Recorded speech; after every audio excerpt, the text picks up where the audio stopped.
Well, good evening and welcome to another episode of Investigate Everything. It's been a while. It's good to be back. Sorry, running a little late tonight. I have no excuse except for I was working on a really kick-ass tile for this show. Um, but the creative juices led me astray. Anyways, welcome. Today we're going to talk about a lot of things. Now, as all of you have seen what's going on in the world has gone crazy. Absolutely batshit crazy. We have people calling for divestiture from Israel. That's nothing new, but some of the people who are calling for it now are not your typical people who would call for it. I'll explain to you who they are. I'm not going to name names, but I will explain to you why they're kind of gullible and being suckered by forces they don't seem to understand. We're also going to talk about the Alameda attack on the Coast Guard at Coast Guard Island. Alameda, California. This is about 15 miles from San Francisco. There was a massive protest that popped up on the 23rd when Trump had announced troops would be going, or National Guard would be going into San Francisco. The Antifa, Trantifa, whatever you want to call them, lost their freaking minds. But it gets worse. Later on that night, at the protest, someone tried to back a U-Haul right into the Coast Guard barrier and got fired upon. It's a crazy video. I will pull it up about halfway through this show. Strange thing about that is, unless I missed it today, I still don't know who the driver was, but I spent hours looking at that video, so hopefully in the next few days we will figure that out. We're also going to talk about what's coming up in New York. We've got the Mondami Cuomo race. Sliwa, unfortunately, I don't think is really in that race, but right now it looks like it's down between Cuomo and Mom Donnie. I can never pronounce his name. And I'll be there. I'm going to head on a train tomorrow, get right there to Brooklyn and see what's going on. We have some excellent candidates that my wife, Naomi Wolf, is helping run to take control of some of those council seats in the boroughs, in the different neighborhoods in Brooklyn. And then I have a special guest tonight. He is a very good friend of mine, a colleague, and one of my, I guess I'm one of his partners in crime over at consumerdiligence.org. Now, if you don't know what consumerdiligence.org is, you better check it out. Let me give you their Twitter account here.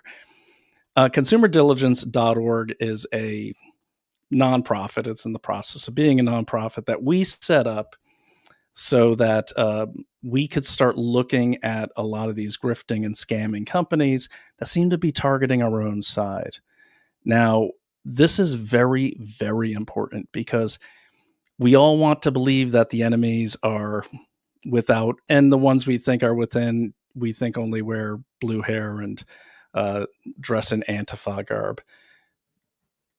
But an enemy to anyone is someone who cuts into their finances, someone who rips them off. That's why we set up Consumer Diligence. So we could basically do due diligence, as I used to do for mergers and acquisition firms at a very high level. And we go and we find out everything about a company. We work on leads from you. We also work on donations from you. So at our Substack, we appreciate if you do a paid subscription. That's the only way the team gets paid. And we put it all out there. We don't tell you where to shop, who to shop, but we let you know what a company is all about. So here is let me just go ahead and share this. Here is the Twitter account for Consumer Diligence. Okay, so make sure you go on over there and follow it today. There are some incredible articles on here. There is a show coming up. We have a great, it is called the Integrity Report. And as you can see, we basically cover everything. Great story we're going to talk about tonight about Dollar General. Major ripoff con job going on over there nationwide. Dallas will talk to us about that one. But if you go over there, you're going to see the usual suspects like me, some of our staff, and some great advice. And hopefully we get enough reports on this where you can go to Consumer Diligence and check out a company you are going to frequent. Some of the ones we've covered, they were not very happy with us.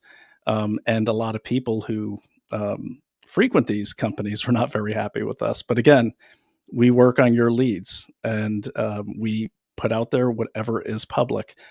So go over there to consumerdiligence.org, and let me just bring you to their Substack. Okay. It's going to be my Substack you're about to see. Here we go. So that's mine, but let me just go ahead and pull theirs up. Okay. Well, I'll pull that up in a bit. Anyways, I don't want to keep Dallas waiting too long. He's waited long enough. But that's what Consumer Diligence does. Check them out. We uncover everything. It's amazing some of the companies you trust. You think, wow, I did not know that. And this is important because we have a lot going on, like I said at the onset. There are so many things coming at us. We have these New York City elections. I mean, New York City seems like they're about to elect a mayor who's both Muslim and socialist. Personally, I don't know how that makes sense. I thought socialist or atheist, whatever. We think he's a grifter. We have some ideas on what he represents, but it's not good all the same. The worst part about that race is, what's the alternative? You got Cuomo, who's already proven how bad he is. So I think really New Yorkers are at that point where better to elect the devil they know than this maniac socialist from God knows where, who may or may not even be a citizen. There's a lot of rumors going around. And then also the other thing that was really, really shocking to me is the reaction to SNAP benefits running out. Now, SNAP is, let's face facts, this is assistance. This is a handout. It's not a right. But a lot of people are losing their minds because they don't have SNAP benefits. They're even organizing protests. Now, I say if you got time to organize a protest, go get a job. Okay. And I'll speak a little bit about my background, how I grew up very, very poor. We never had food assistance.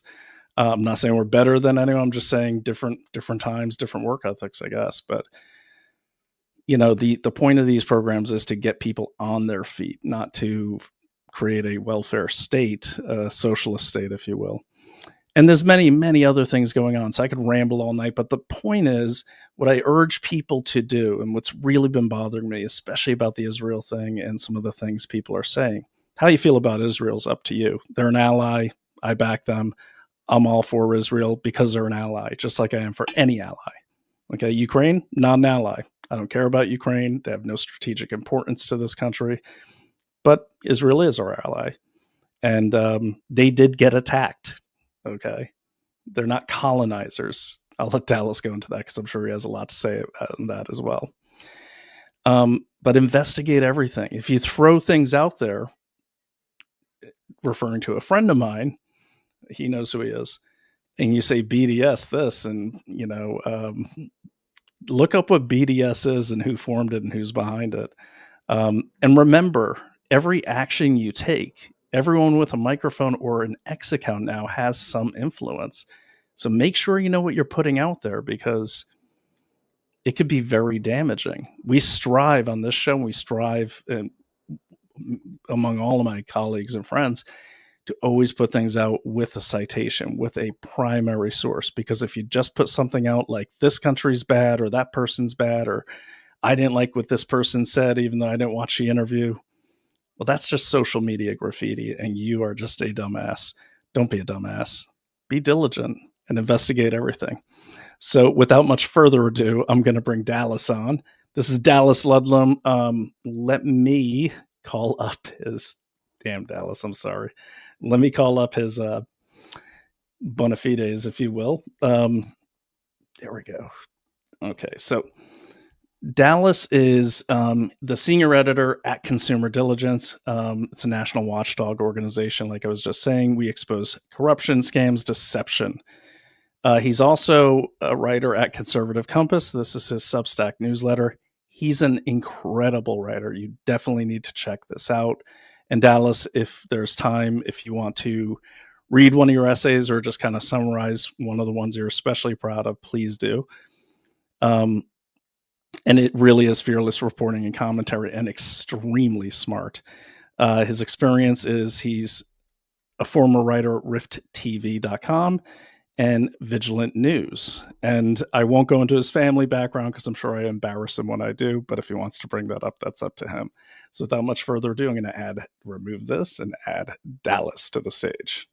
Hey, Dallas, welcome to Investigate Everything. Thanks, man. We talk every day, but it's nice to have you on live camera. Yeah, it's nice to be here, Brian. I appreciate you having me, man. And thank you for the kind words. Yeah, no problem. Well deserved. By the way, thank you for that selection of whiskey and bourbon you mentioned earlier. I don't want to put out the name of it because everyone will rush on that thing. Yeah, it's really good, though. So, Dallas, tell the audience a bit about yourself and how we found each other by investigating the same company and just ran right into each other, and what you're working on now and anything else you want to talk about. But let the audience get to know you a little bit. Sure thing. So I have been writing full-time now for about 5 years. About 5 years. I come from actually a sales and consulting background. I did that for many years. But I've always loved writing. I've loved the written word. I'm always loved to read. And, I was just getting tired of the rat race of, traveling every week to a new city and living out of a suitcase and all that entailed. So I prayed about it and kind of really thought it. I said, well, I'm just going to give it a try for, 2 or 3 months and see what happens. And so I just started with a simple like WordPress, back in the day, a little blog, and started writing and reached out for some advice from Vigilant Fox on the X or Twitter back then. And he's kind of he gave me some advice and was helping me. And then he saw my work and he was starting Vigilant News, and he offered me a job to come write full time for him there. And so things just kind of went on, moved ahead, from that point. And I have, I love to write. I love to trying to make a difference. I think that it is important, especially the older I get, to try to leave the world a little better than the way I found it. And right now, the world seems a lot worse. So, I'm trying to do what I can to, to get the word out, to, speak on things that I'm passionate about, to, try to get past all the, so many things are twisted and lies are told, and it gets repeated on the internet with social media. So, and that's, it always annoys me so much and just frustrates me. So, I try to tell the truth as much as I can, and to try to let people see, the things I see, and I try to learn, as well from people. So, but that's kind of where I got me to where I am. I'm calling it up now. That's why I was typing, but it is a really good newsletter. Now, I remember when I met you, I kept thinking you were from Texas, probably because of your name. Yeah. You're in North Carolina, correct? Yeah, I am currently in North Carolina. I was a military brat growing up, and okay. So, but my dad and his family are especially my mom's family is from around here. So we, when he retired from the military, we moved here, and I've been here now. They're getting elderly, so they're both in their 80s. So I moved back to be closer to them, so I could be around when they need me. But I enjoy it. I'm very Go ahead. No, just say I'm in a very small town, so I just kind of um, enjoy not having to deal with traffic all the time and everything that living in a city, kind of entails. So I've enjoyed a little Mhm. bit slower pace of life. So yeah, I do too. I actually miss upstate New York, which is actually the same kind of life. I've been down here a lot just because my son's 14 now. Football season's full swing, so it's hard to stay out of town for too much. Um, Now, okay, so do you now what got but were you always interested in writing? You mentioned marketing and business, but any writers in your family, Dallas? Yes, I do have some writers in my family. Specifically a novelist that I'm sure a lot of people will know by the last name. That my papa. So, but yeah, I have a quite a few. Uh, yeah, that and I used to, sit in his lap and he would let me punch on the typewriter when he was writing, and that's kind of where my love for it comes from. Yeah, and he's wonderful. It's, I know someone had said when, they introduced us, they're like, "Yeah, yeah, I think Dallas knows this big movie producer in New York," and I knew the movie producer just from association, and so I was like, How does he know that?" We'll talk about the worst investigator ever. I'm sitting here with this Dallas Ludlum, and I never put it together. Oh Okay, yeah, you're gotcha. talking about Doug Lyman. Yeah. Okay. Yeah, Doug Lyman. So no, that's really cool. And it's now. Do you think your writing is really good? And my wife Naomi Wolf, she said that she's like, wow, he's a really good writer. And she didn't know. All she knew about you is that we were working together. And I was like, yeah. He's like, do you think any of that passes down, or is that just grit and hard work? How do you become a good writer? I Because have no. you're a great writer. Yeah. I think you really got to love it, just like anything else. I think if you love something, you're gonna try to improve at it all the time. Something that you enjoy doing, you want to put in those hours to, to be the best at it as you can. I still Mhm. have a long way to go and a lot to learn, but I do love it. I can sitting down in front of a blank screen or even with my notebook or something, and creating, whether it be nonfiction or fiction, is just um, uh, it gives me a lot of peace, and it really kind of settles my spirit when I do it. So So you're writing a lot of and don't worry, this won't be a interview about your writing, but you're writing a lot of nonfiction. If I dare say, probably all nonfiction, unless the stuff that you do in the privacy of your own home is fiction. Um, but you do write in that narrative style that's begging for like your first novel. Is there a first novel? Are you working on it? Is it coming? so yeah, I do have. Uh, I have a couple ideas that I am in the works on. Nothing I want to talk about too much publicly, Of but course.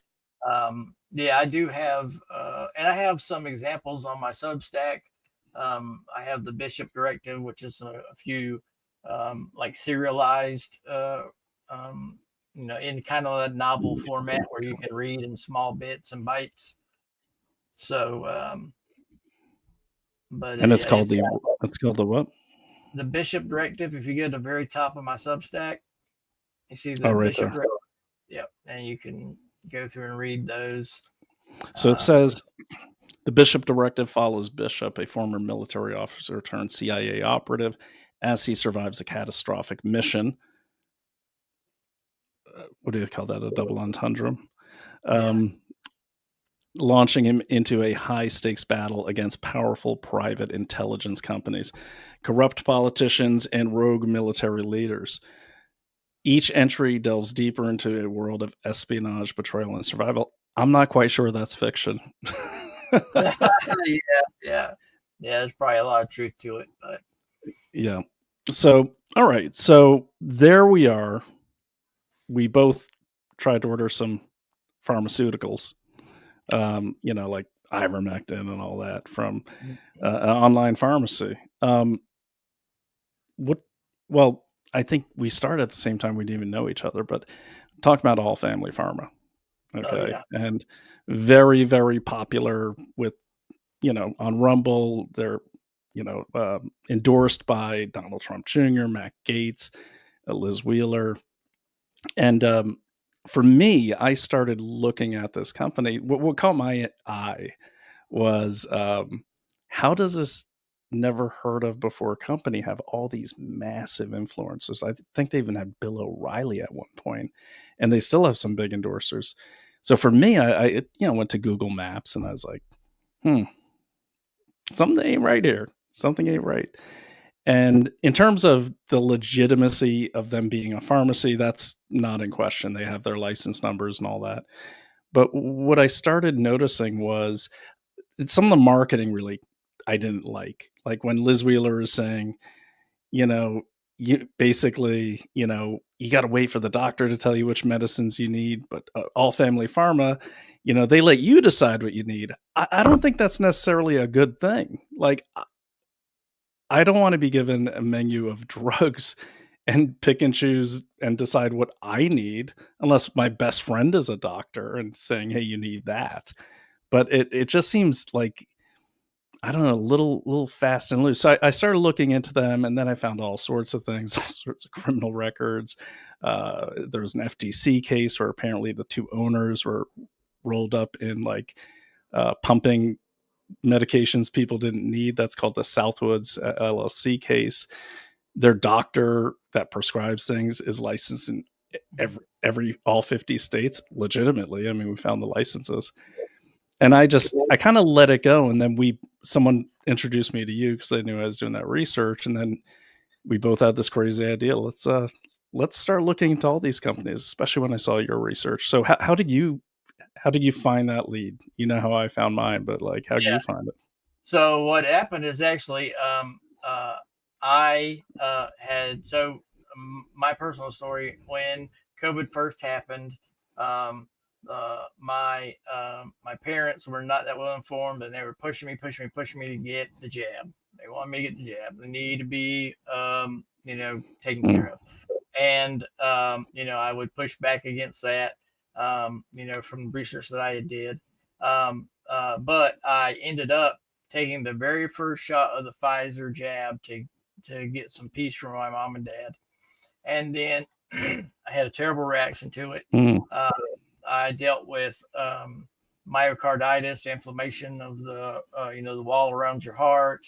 I had what they call yeah, long COVID or whatever you call it. I would have a headache every day for months afterwards, and just it was terrible. And I still got COVID like 3 times. So I ended up getting ivermectin and hydroxychloroquine whenever I would get sick, and that helped me quite a bit. It would help me get over it faster, and it just worked for me. So I can't remember who I was watching, but I'm losing they had. lost you a little bit. Oh, I'm sorry. Can you hear me now? No, it's okay. I can. Okay. Yep. I got you. So I can't remember who I was watching at the time. It was a couple of years ago, and I saw an advertising for them. And they were wrapping themselves in the flag. They were medical freedom. They were saying all the right things, and so I went to see, because most of the time when I would order it, I would have to go and find the company. They would set you up with a doctor. You either talk on the phone or video chat. Then they would, if they thought it would help you, they would prescribe it for you.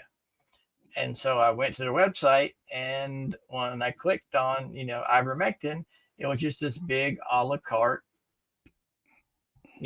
menu. You could pick your Right. milligrams, you could pick how many you wanted.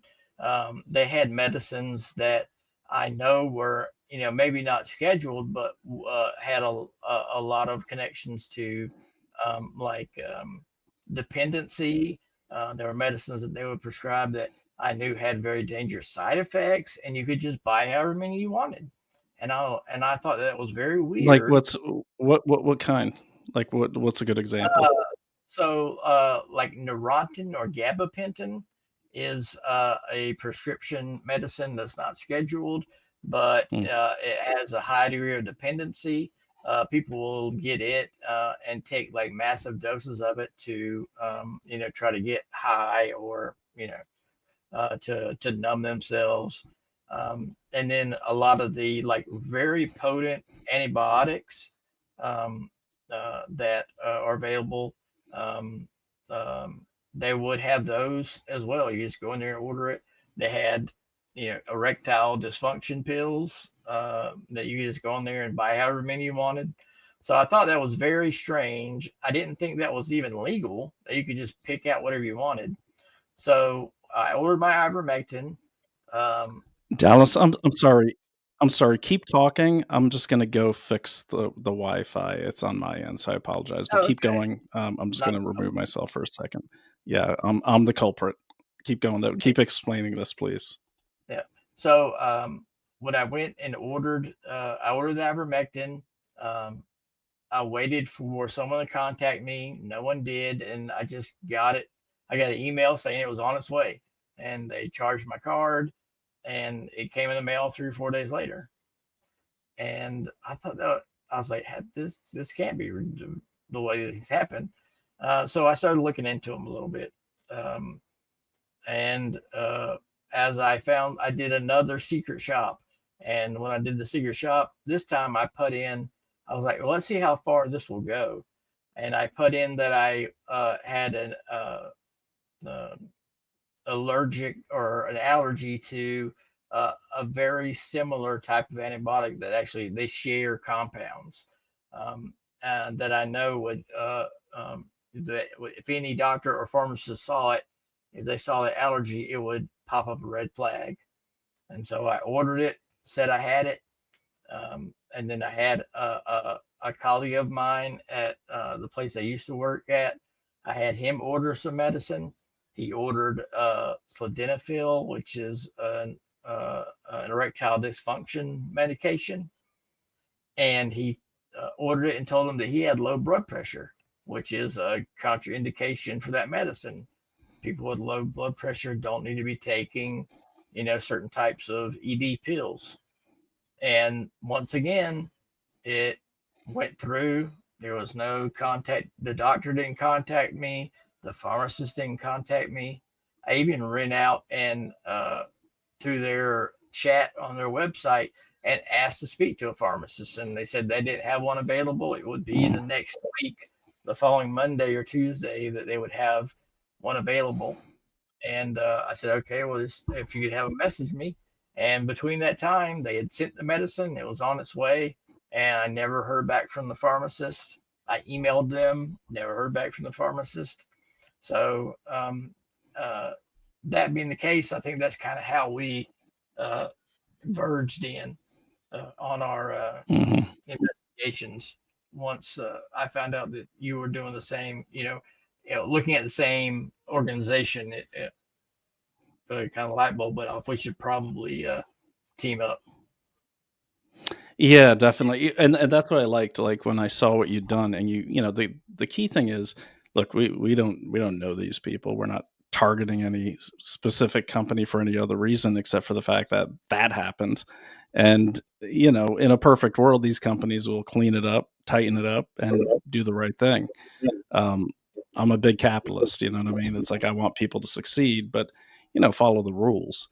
And I'm not saying they're not. What I am saying is what you described, and you guys can find that here in this article on Consumer Diligence's Substack.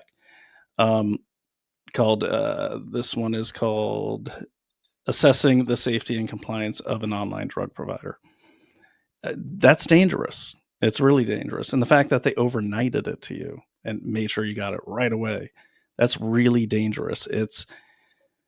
I mean, look, if anything's that much of an emergency, then get in an ambulance. It's like nothing that you're picking up at a pharmacy needs to be um, shoved on you and forced on you. And I'm not saying, again, not saying they are. What I am saying is it leaves a lot of questions. So I urge you guys definitely to check out this article. I'll put it up in the chat. Um, but it's scary. It is scary. And when these things happen, the only thing you can do is let people know. And we, Dallas, we do this because we write all day. Our job is researching. My job's researching. I have clients that I research for. But a lot of people don't have time to do that. So they trust influencers. And that's, that's on the influencers too. The influencers should be, and you saw some of them on the screen earlier, they should be checking out the people that they are advertising for, the people that advertise on their networks. Like, for instance, Native Path. I couldn't resist the segue, but no, this is like a typical company, getnativepath.com/daily clout, that I've checked out ad nauseum. You remember I came to you because I was like, man, I need a writer and I suck at writing. I'm not terrible, but it takes me forever. No. What's that? I said, no, you're a very good writer. Don't thanks, man. That means a lot from you. Seriously. But I liked Native Path because he never hesitated to have interviews with Naomi. I haven't interviewed him myself yet, but he's interviewed with her many times, provided all of his company information, when he said, I want you guys to advertise my product. And then he sent us a ton of it, like this creatine that they now carry. And of course, the collagen, which I love. Everyone loves the collagen. Okay. And it works.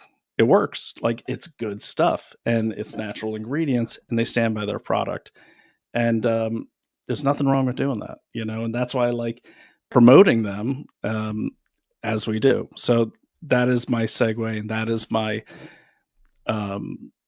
I promote them because it makes me feel good. And I know it makes me feel good. Not that I feel good every day. It's not like I take my collagen and I'm like, man, it feels so good. But it's when I go somewhere and I forget it, then things start aching. I just don't feel right. You know what I mean? And I don't know if you know this, but at 28, you stop producing collagen naturally in your body. Oh, wow. And I had a doctor on here one time, a long time ago, and he used to be a sports doctor for like the LA Rams and everything. So if anyone's going to know like joint health, bone health, skin health, all that kind of thing, it's going to be him. And when I brought up collagen, like any typical higher end doctor, he's like, I said, is collagen important? He said, yeah, duh. He's like, is mortar important to hold a house together? He's like, that's collagen for you. So get yours today and still check them out. Like, we encourage everyone on the show to investigate everything. So, investigate it, and you'll find what we found, that solid company with a solid product and a great price point. And plus you get 45% off on your order from us. But I hold these canisters up because I'm telling people, and you hear it's almost empty because my son found it. He's in football, creatine, and a football student. And, I like it, and we constantly do due diligence on the companies we promote, because there's a lot of grifters out there, and they are, like you said it perfectly. They come at you wrapped in the American flag. They come at you saying, veterans first and all that. That's great. I'm a combat veteran. That's important. But you need more than that. Okay. And we'll go over some tips at the end of the show, what people should look for, just on, if they don't have time to go as deep as we go. But it's important. And, it's important that the damn product works too. All right, Dallas, let's talk about some current events. Right. What do you want to talk about? It's up to you. You're the host. Damn. I was just buying time to spin up some video. Yeah. Well, I tell you, what you were mentioning earlier, the EBT, the SNAP benefits.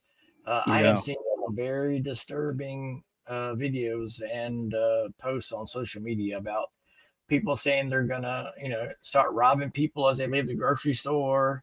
That they don't get their benefits. They're gonna go to Walmart and just steal what they want and walk out with it. And that if you thought people were stealing before, just wait. And it, I always thought that these programs were there to help people, and then they get off of it once they get back to work. or if it's someone who's like maybe elderly, or they got Hmm. very young kids. But I mean, I see very healthy people who are young, able-bodied, that are on these things for years and years and years and years. And now that the shutdown that has caused the funding to run dry, instead of trying to think of a productive way to go about, maybe going to a food bank or to contacting churches or religious groups to find food, or dare I say it, get a job and go do some work and feel good Yeah. about yourself by earning a living. They want to resort to robbing and stealing. So it's Well, let's ridiculous. let's let's scroll through some of those videos because they're I mean, it's pretty shocking. And I agree with you, man. It's like seriously, like when people are like they took my snap. No, it ain't your snap. It's someone else's snap, they lent it to you. Mhm. It's a handout. Okay? It's no shame in that. Every now and then people need a leg up. But see, this is the problem with enabling, and that's enabling. When you just constantly extend people's benefits, as they call them, like they did under the Biden administration. What you're doing is you're taking away work ethic. Okay, look for instance, like on some of these Native American reservations that are wealthier. One in particular is Shakopee Nation in that is in Minnesota. Now, it's shocking how rich this tribe is. It's even more shocking how many people on that tribe uh, go bankrupt. And by shocking, I mean, look at this headline. It's Shakopee is just south of the Twin Cities. Um, I've been out there. We did some work that I don't need to get into, but it was trying to rescue some children from them. Um, but here we go. Look at this. This will blow your mind.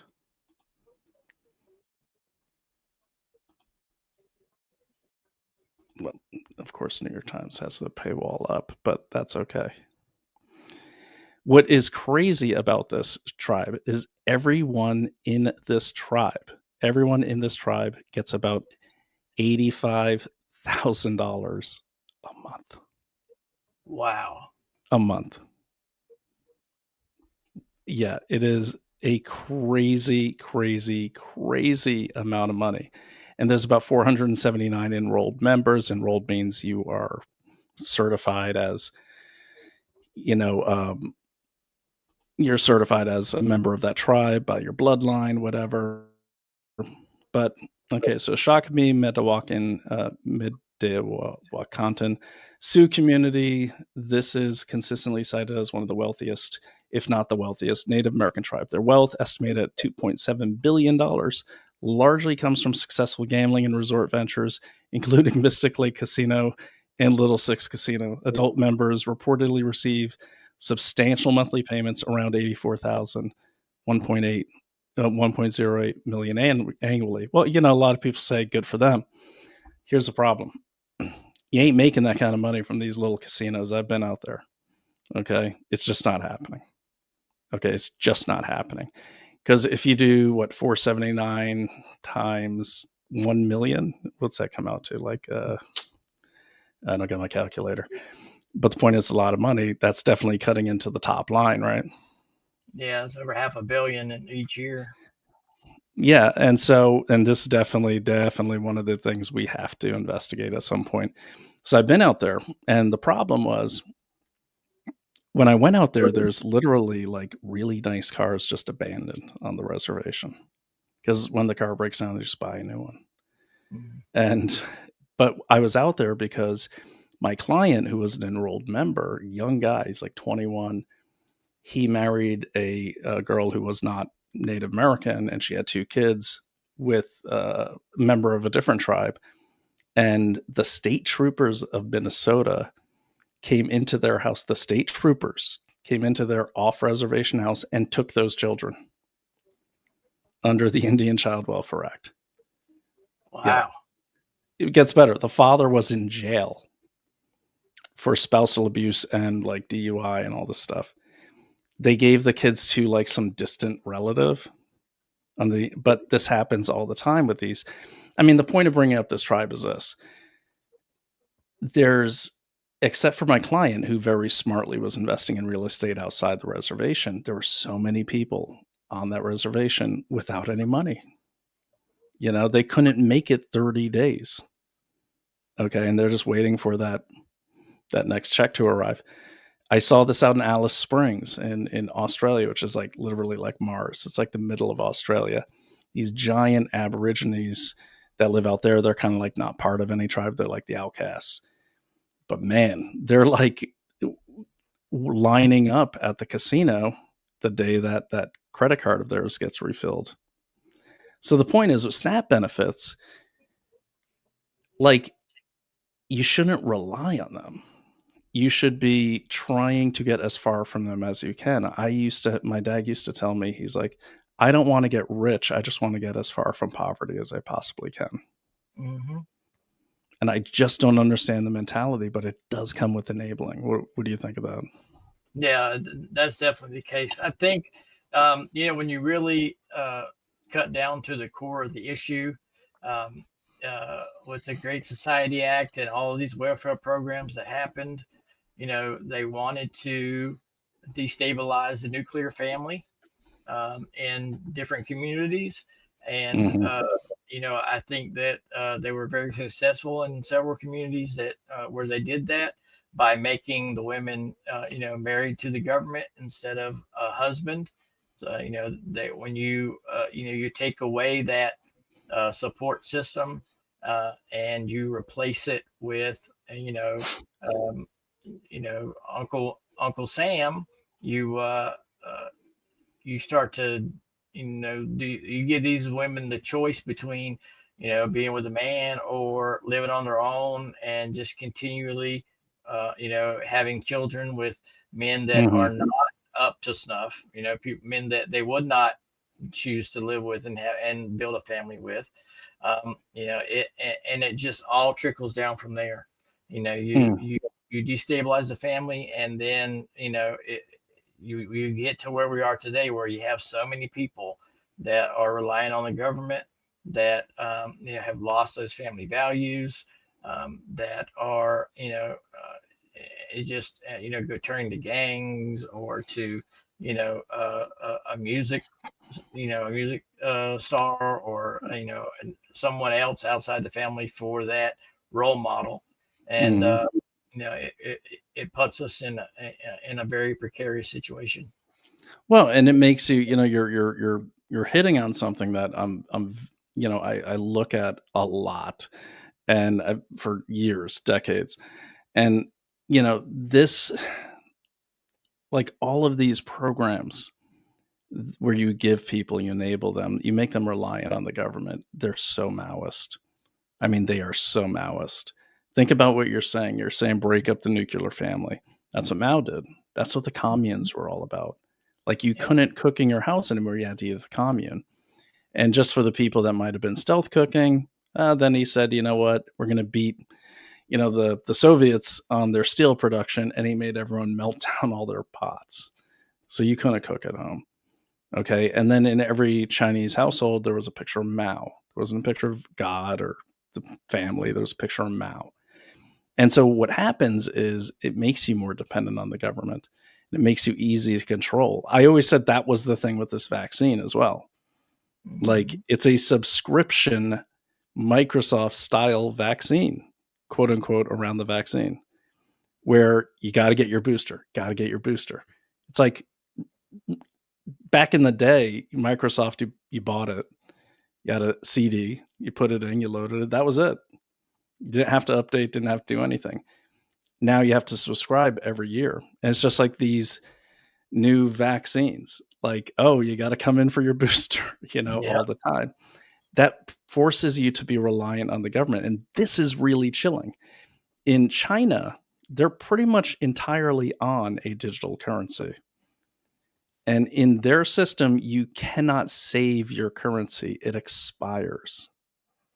So you are never free. You're never independent.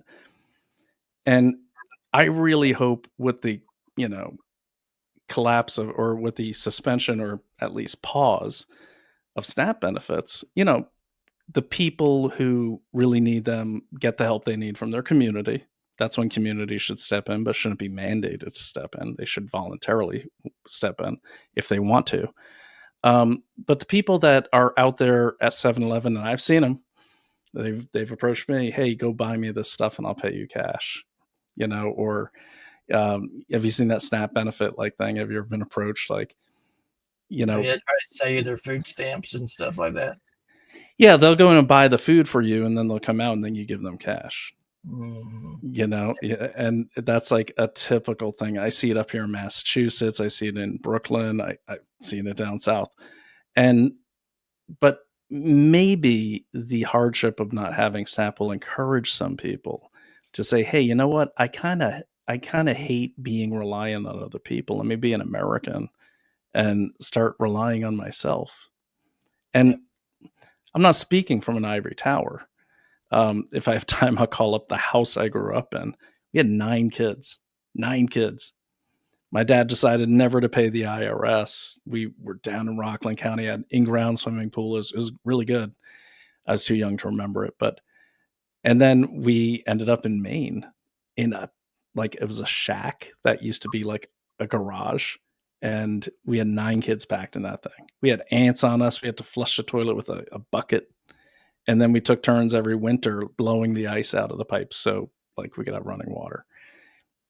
And you know, my dad did. He didn't go apply for food stamps or assistance. He was working at an Italian restaurant called Amato's, and he would just wash dishes and do whatever he could. And then he would take enough money to buy us food. And the remaining money he would put into, he just saved it up and he bought like a lot of commercial property and he literally built a restaurant with his bare hands.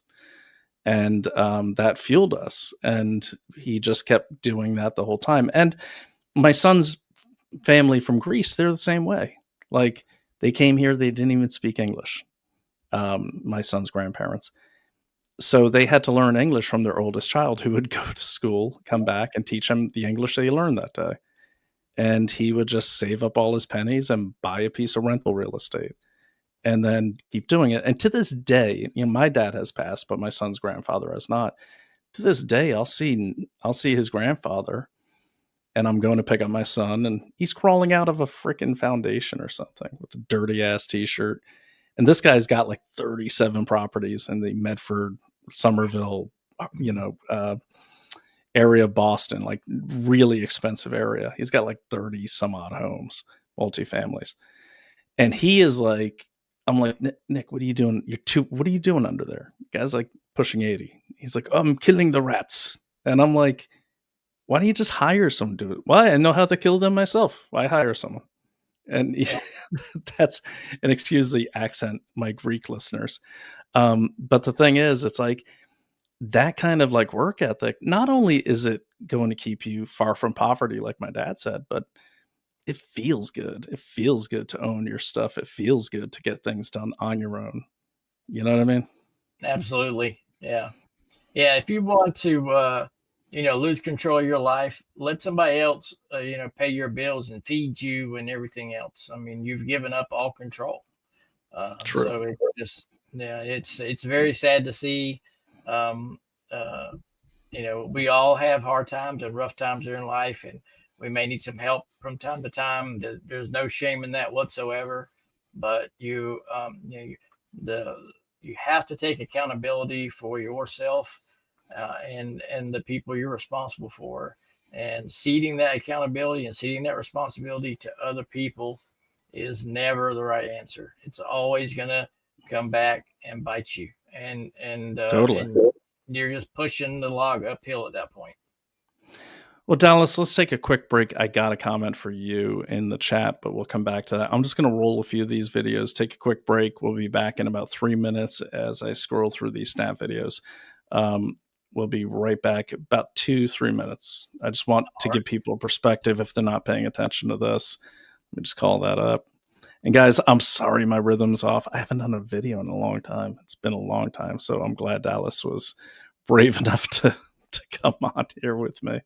All right, here we go. So I don't know what this is going to say, but I am just going to let her own the screen, and we'll see. I just want to scroll through some X and see what people are saying. With that said, I will say this to people: be careful. Like, I think a lot of these looting things are what, like, organizations like Root and stuff want, but some people take them seriously. So it's okay to lock your doors, even if you trust your neighbors. It's okay to keep your head on a swivel when you're leaving, the Whole Foods, or, the Stop and Shop, or the Market Basket, especially if you're leaving the Whole Foods. Because look, if I'm a poor person, I need food. I'm not going to be stalking the people at, like, Aldi. I'm going to be stalking the people at Whole Foods. So, just be safe out there. But let's see what people are saying. So some states are warning that food stamp benefits could get cut off on November 1st if the government stays shut down. And apparently there are a whole bunch of people who have no idea how to exist without mooching off the taxpayer, who are absolutely losing their minds and threatening to start looting stores if they can't get stuff for free. Y'all better stay the fuck out of my way in these stores. I'm walking out with carts and I'm not paying for the shit. Trump, if you want motherfuckers start looting, it's gonna happen. Who ain't getting that damn food stamps in damn November? Cause I'm getting my damn shit. I will be at motherfucking Walmart with my steel toes on and my motherfucking helmet, and I dare try to stop me from walking out that motherfucker over my groceries. You gotta take those groceries. Go ahead and take them. If you gotta walk smooth out the door, just take them. So can I just say that if you are an able-bodied person who has no excuse not to have a job and pay for your own stuff, and you're getting told that you can't mooch off of taxpayers, that brings me joy. Also, if your response to being told that you might have to pay for your own things is to just go start stealing cartloads of stuff from Walmart, you're in luck, because I hear they serve 3 square taxpayer-funded meals in prison. Yeah, I mean, that's wishful thinking. I don't think they're going to catch them all. I got to go back here, though. There's something that's bothering me here. Oh, yeah, there it is. Okay. Because I'm getting my damn shit. I will be at motherfucking Walmart with my steel toes on. And my Those are not steel toes. Yeah, right? Yeah, they may be steel-toed sneakers. I'm not sure. Don't look like steel toes. Yeah. I'm wearing Wolverines right now. These are steel toes. And I think that's our son's, like, what, field hockey? Wait, lacrosse helmet? I don't know. But those are not steel toes. Yeah. And look, I think, what do you think a lot of these videos? I think a lot of them are fake. I think they're attention grabbers. I'm not saying let your guard down. What do you think of these? Yeah, I would say that, probably 1 out of 10 of them are actually serious about going and robbing. They're flustering and bluffing. But, it still is. Well, as we've seen, like, yeah. Yeah, it's still the. I mean, look, here's a great. Go ahead.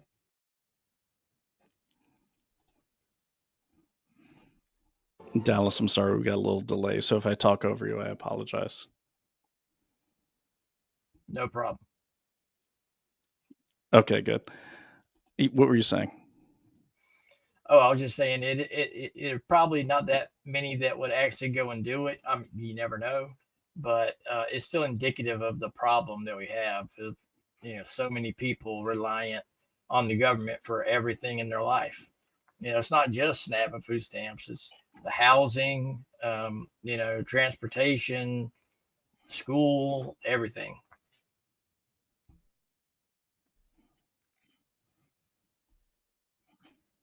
Yeah, it's interesting too. Like, so I have, like I said, there were 9 kids in my family. Now there's 7. Not kids, they're all full-grown adults, if not past middle age. But the one, so all right, so my dad would enable whoever he could enable, and he's a hardworking dude. And I've never understood this about the Greatest Generation. They'd seek to enable some of their kids. And I remember I ran. I left 13 days after high school. I'm like, I'm going somewhere. I joined the army, but he, some would stay back, and in Maine, and he would literally, like my oldest brother, he bought him like 5 acres of land and put like used cars on it and said, you keep the profits, just pay the taxes. You know what my brother did? He sold the cars, kept the cash, put the tax burden on my dad, then got mad when my dad wanted the tax money, wanted him to pay him back. They get angry. People are angry when they stop getting enabled. Mm-hmm. Yeah, you're talking about and I'm sure you've seen that where you're at. Yeah. Yeah, it is. What do you've seen it? Yeah, I mean it's everywhere. There's no doubt about it. And it's on both sides of the fence, and I mean it doesn't matter whether or not you are supportive of these kinds of programs or not. The government, in my opinion, has just gotten to the point that it's so large and bloated and incestuous that it's nothing that the government ever touches, in my opinion, is better for it. That's why the housing prices we have right now is going skyrocketed. Anytime you let the government touch something, except for maybe like defense and things that are outward facing, anything inward facing inside the country that the government starts touching, they pick winners and losers. And when the government starts picking winners and losers, the majority of people are going to be on the losing side of that choice. Totally. Dallas, I'm going to unplug my other screen because I'm getting some serious feedback, man. I apologize. There we go. No problem. All right. All right. You still with me? Oh, shit. Did I lose you?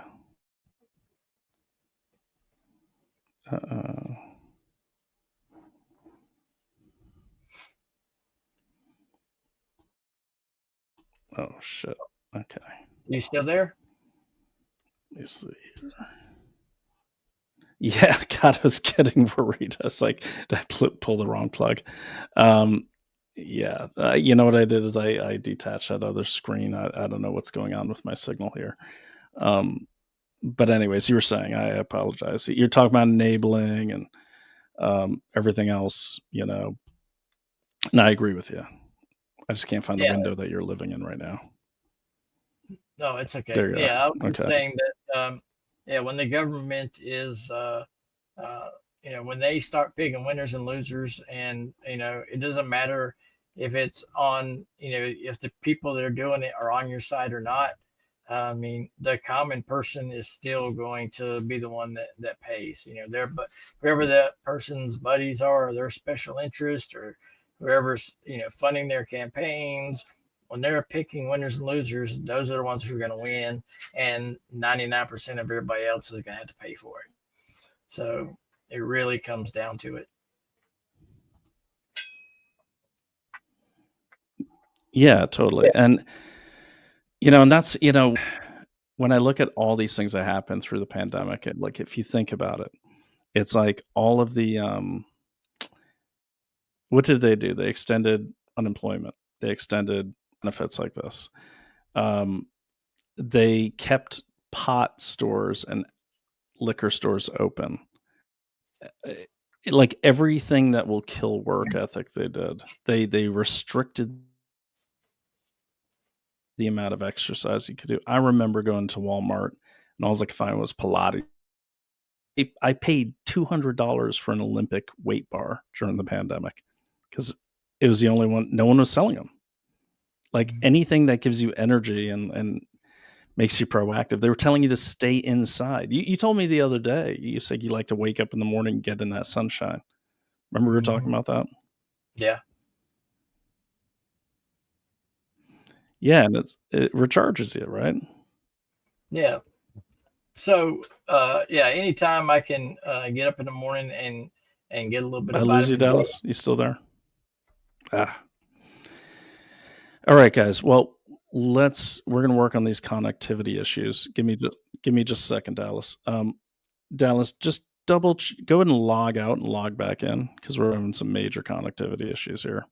In the meantime, I'm just going to talk about our other sponsor at Daily Clout, which is the kimchi sponsor. So if you want to log out, Dallas, restart. There we go. All right. So let me see if I could find that new one. So, all right, let me really quickly welcome my friends to to the show. Um, Zoe, I'm going to read this comment when Dallas comes back. Okay. Cousin Ernie, Aldi's, yes. Whole Foods, no. I mean, Ernie, if you're going to, if I'm going to rob someone, I want to rob some. Have you been to that Whole Foods butcher? It's fantastic. It's ridiculously expensive, but it's fantastic. Um, how much she got in her hair and her tattoos? Yeah, you're talking about that. You're talking about that woman in the thing. Exactly. Those tattoos are not cheap. Neither are those sneakers. And you pay for kids to go to sports these days. So clearly, there's. I'm not saying people are not in need, but what I am saying is that, like, come on now, you'll make it work if you have to make it work. It's all for FFS. It's AI for FFS. Sorry, LR Hawthor. No, I agree with you. It's not all AI, but I think a lot of these are campaigns to cause chaos. Okay. And I agree with you. I don't think a lot of these are legit. It's just like LR. Remember at the beginning of the pandemic when they were we had all this video of people fighting over toilet paper. Meanwhile, there's like a stack of paper towels and napkins right in the next aisle. Well, yeah, I think it's chaos. Yeah, and then Ernie says, "You look like Max Headroom with the delay." Yeah, I don't know what's going on with that. When Dallas comes back, I'm going to go and run some cable or something. I'm in a pretty suburban area, so my signal's really good, but I don't know. Sometimes it goes a little crazy. So the other one was what I want to talk about. I'll wait till Dallas gets back. But what's really interesting is this case out here. Let's see if I can find it. In Alameda. Now, I don't know if you guys saw this. Hold on. Dallas trying to contact me. All right. So yeah, this case in Alameda. So I don't know if you guys saw this. I'm going to pull up my video on this, but it was crazy. Like, it's crazy. And let me just call him really quickly.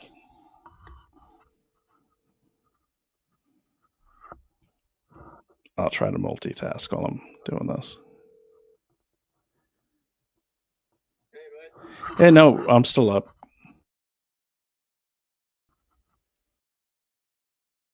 Just click on the same link. Okay. Is your signal good?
Okay. Yeah. Sorry about that. We're just fixing these connectivity issues. All right. So okay, there's Dallas there. All Okay. right. How's your sound? Can you hear me? Yeah, I can hear you. Dallas, you there? Yeah, I can hear you. Okay. Well, Hello. yeah, perfect. Way better. Way better. Okay. Yep, I got you. Can you hear me? Yes, sir. Yeah, I'm hearing you just fine. Yeah, guys, we're amateurs. That's fine. I know I've been doing this for 3 years. I'm gonna ride that excuse for as long as you'll let me. I will take total blame. All right, so I'm gonna call up this Coast Guard thing. So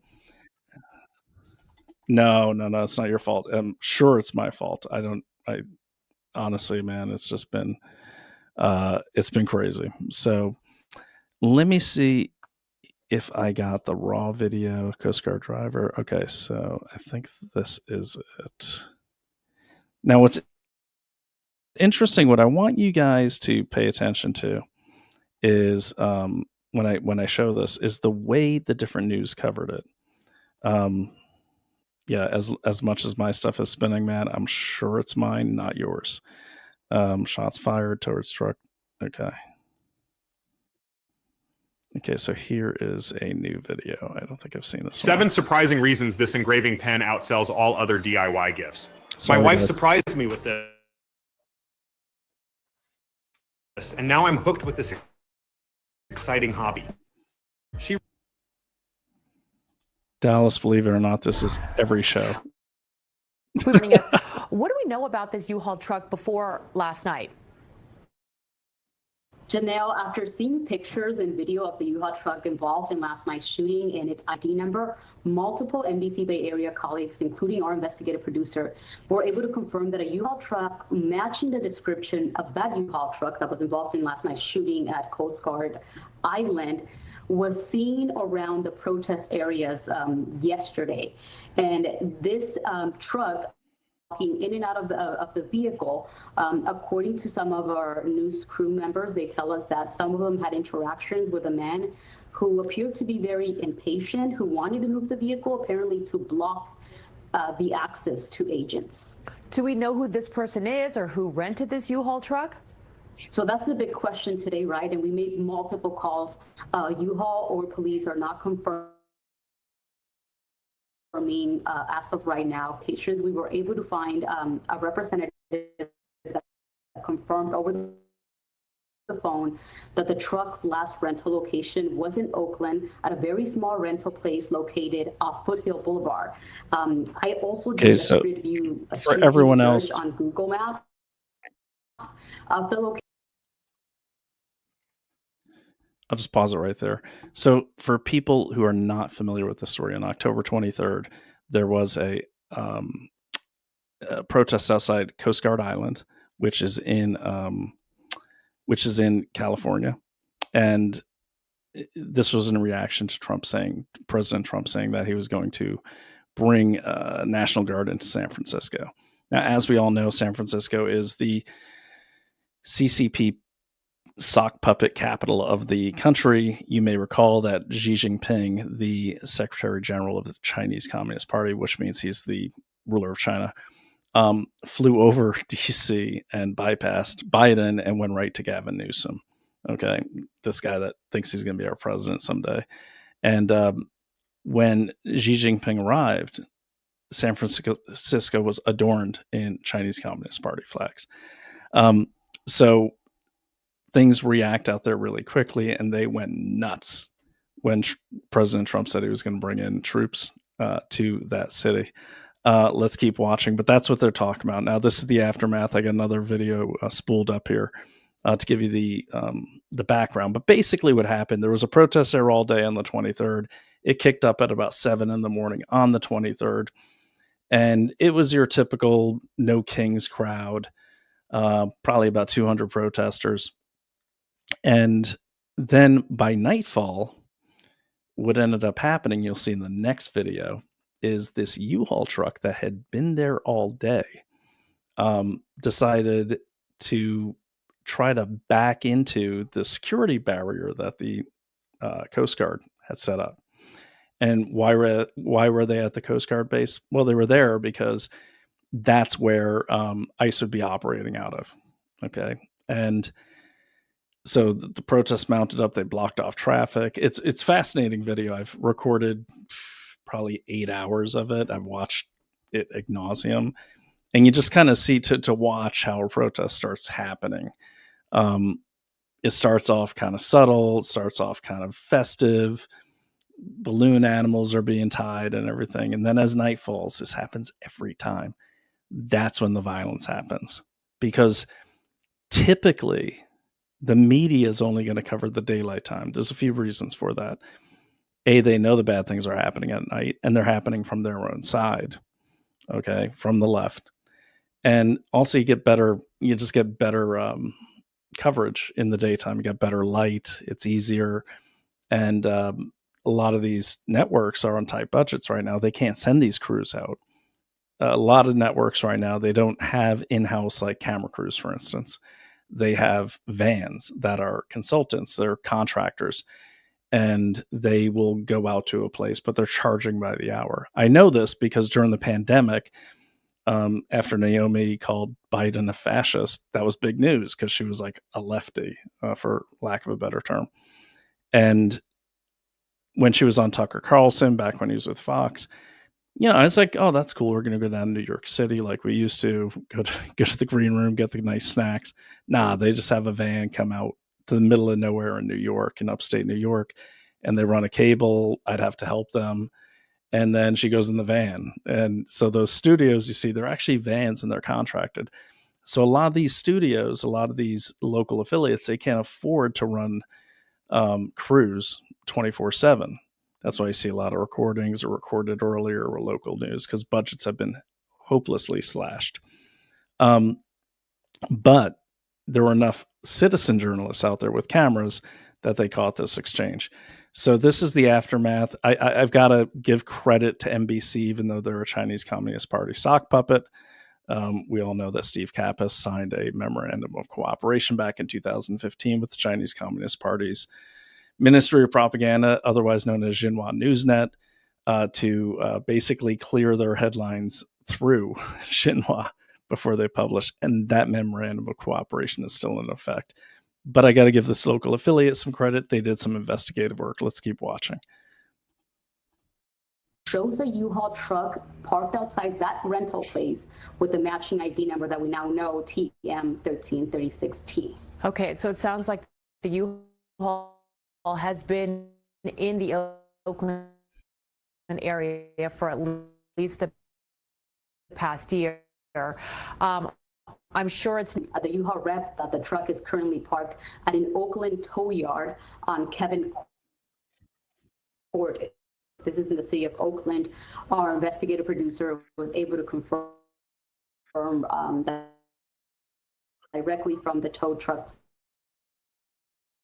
place that it is located there. Obviously, it's under investigation, so we couldn't take a look. The U-Haul rep also tells us that there were reports that the truck is damaged and it has mobile. Okay.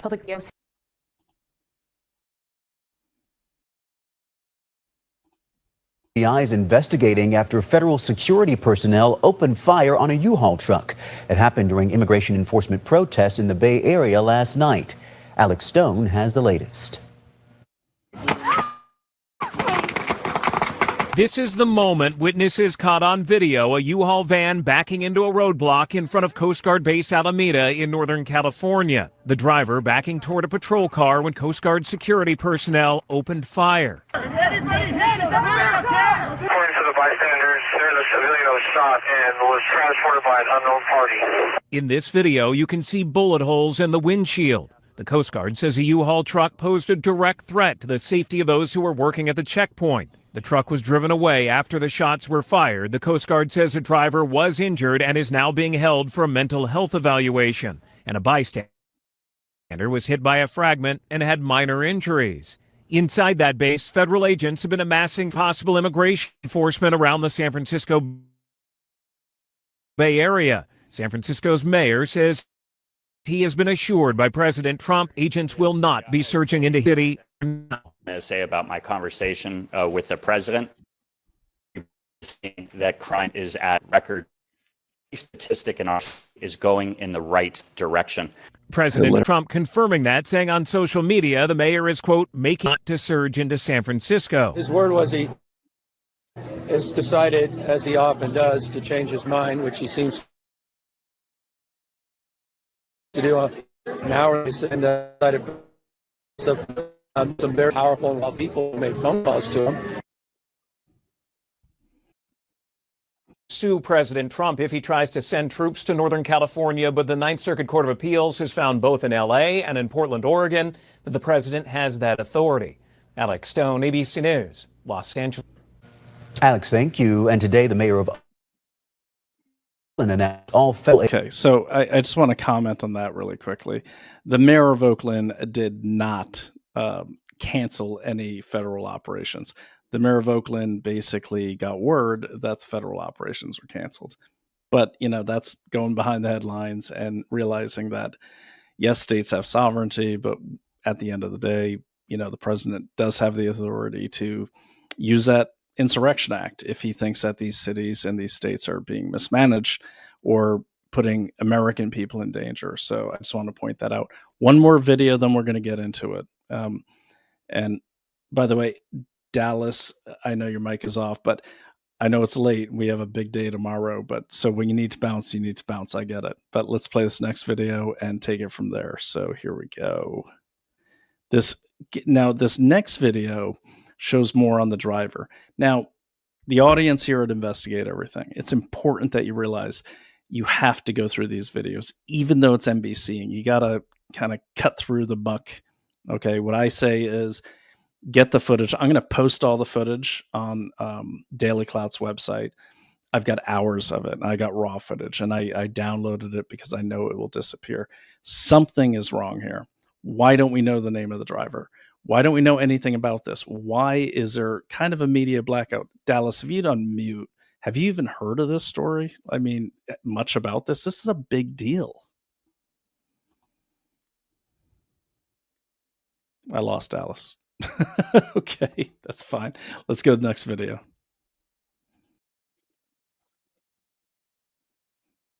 Camera tensions already heightened, and then this happened. Car, I guess. Shots fired at a U-Haul truck during a protest outside Coast Guard Island. Who was at the wheel, and why did the driver start backing up toward Coast Guard security officers? New barriers soon went up at the entrance to the island in Alameda, where a small group of protesters are still standing tonight. A lot has happened there over the last 48 hours. Protesters started gathering there Wednesday, you might remember, because the island was going to serve as the launching point for a now canceled immigration surge. We begin tonight with NBC Bay Area's Pete Serratos, where there's a sense of relief, but also still some concern. Dozens of demonstrators remain outside of the Coast Guard Island base here in Alameda, largely holding signs. But it was a much different scene last night, a more tense situation when someone drove a U-Haul truck onto the base. And tonight, we're hearing from a man who witnessed it all unfold. Let's see. I want to see if I can get the face. We've obtained new video of a driver getting into the U-Haul truck last night that eventually backed into the entrance of the Coast Guard Island in Alameda. The driver was just literally dressed, and it looked like a clown costume. This is Sparky, and this is video from his live stream of that bizarre and scary incident. Get that face. Right before it happened, you can see a mostly calm crowd of demonstrators. Do you see this? They opened up the barricade. But then the U-Haul driver begins to back the U-Haul truck into the entrance and towards Coast Guard security officers. And that's when those Coast Guard security officers opened fire at the U-Haul. According to the FBI, 2 people were shot, including the driver.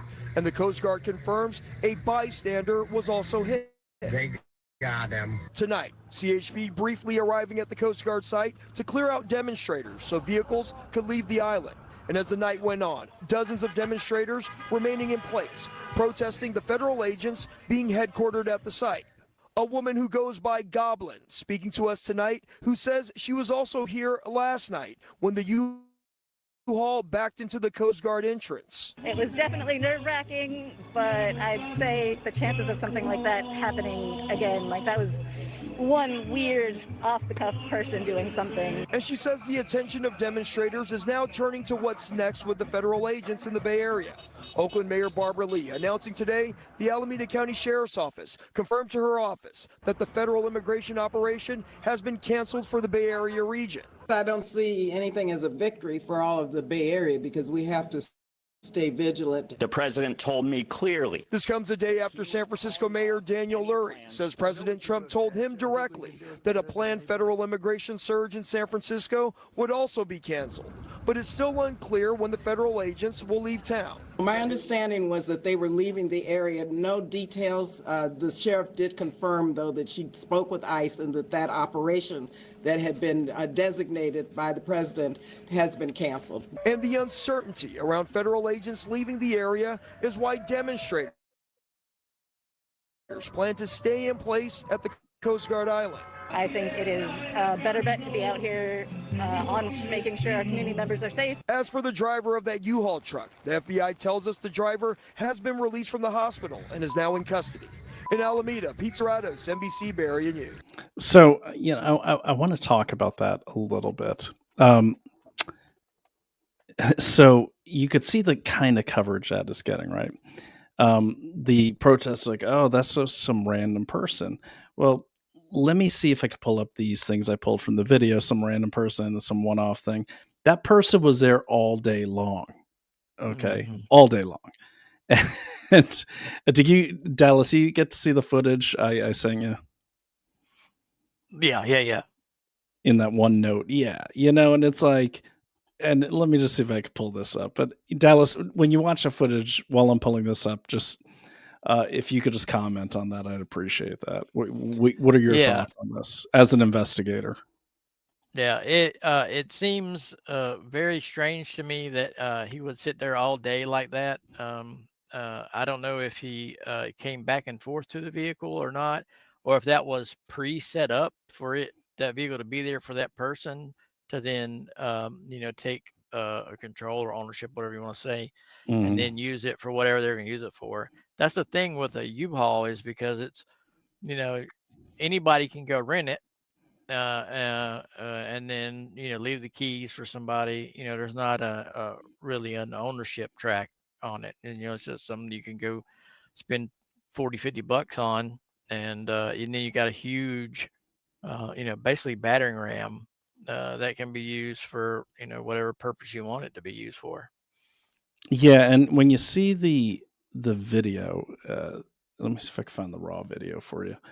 All right. So when you see the video, I'm going to share this. This is from my Snagit app here. Let me see if I could do this here. Hide recents. There we go. All right. So what I did is, and just so you guys know, we've started using OneNote as a way to organize. One thing that Dallas can tell you, and I agree with, is when you're looking at so much data, it's really, really, really hard to keep it organized. It really is.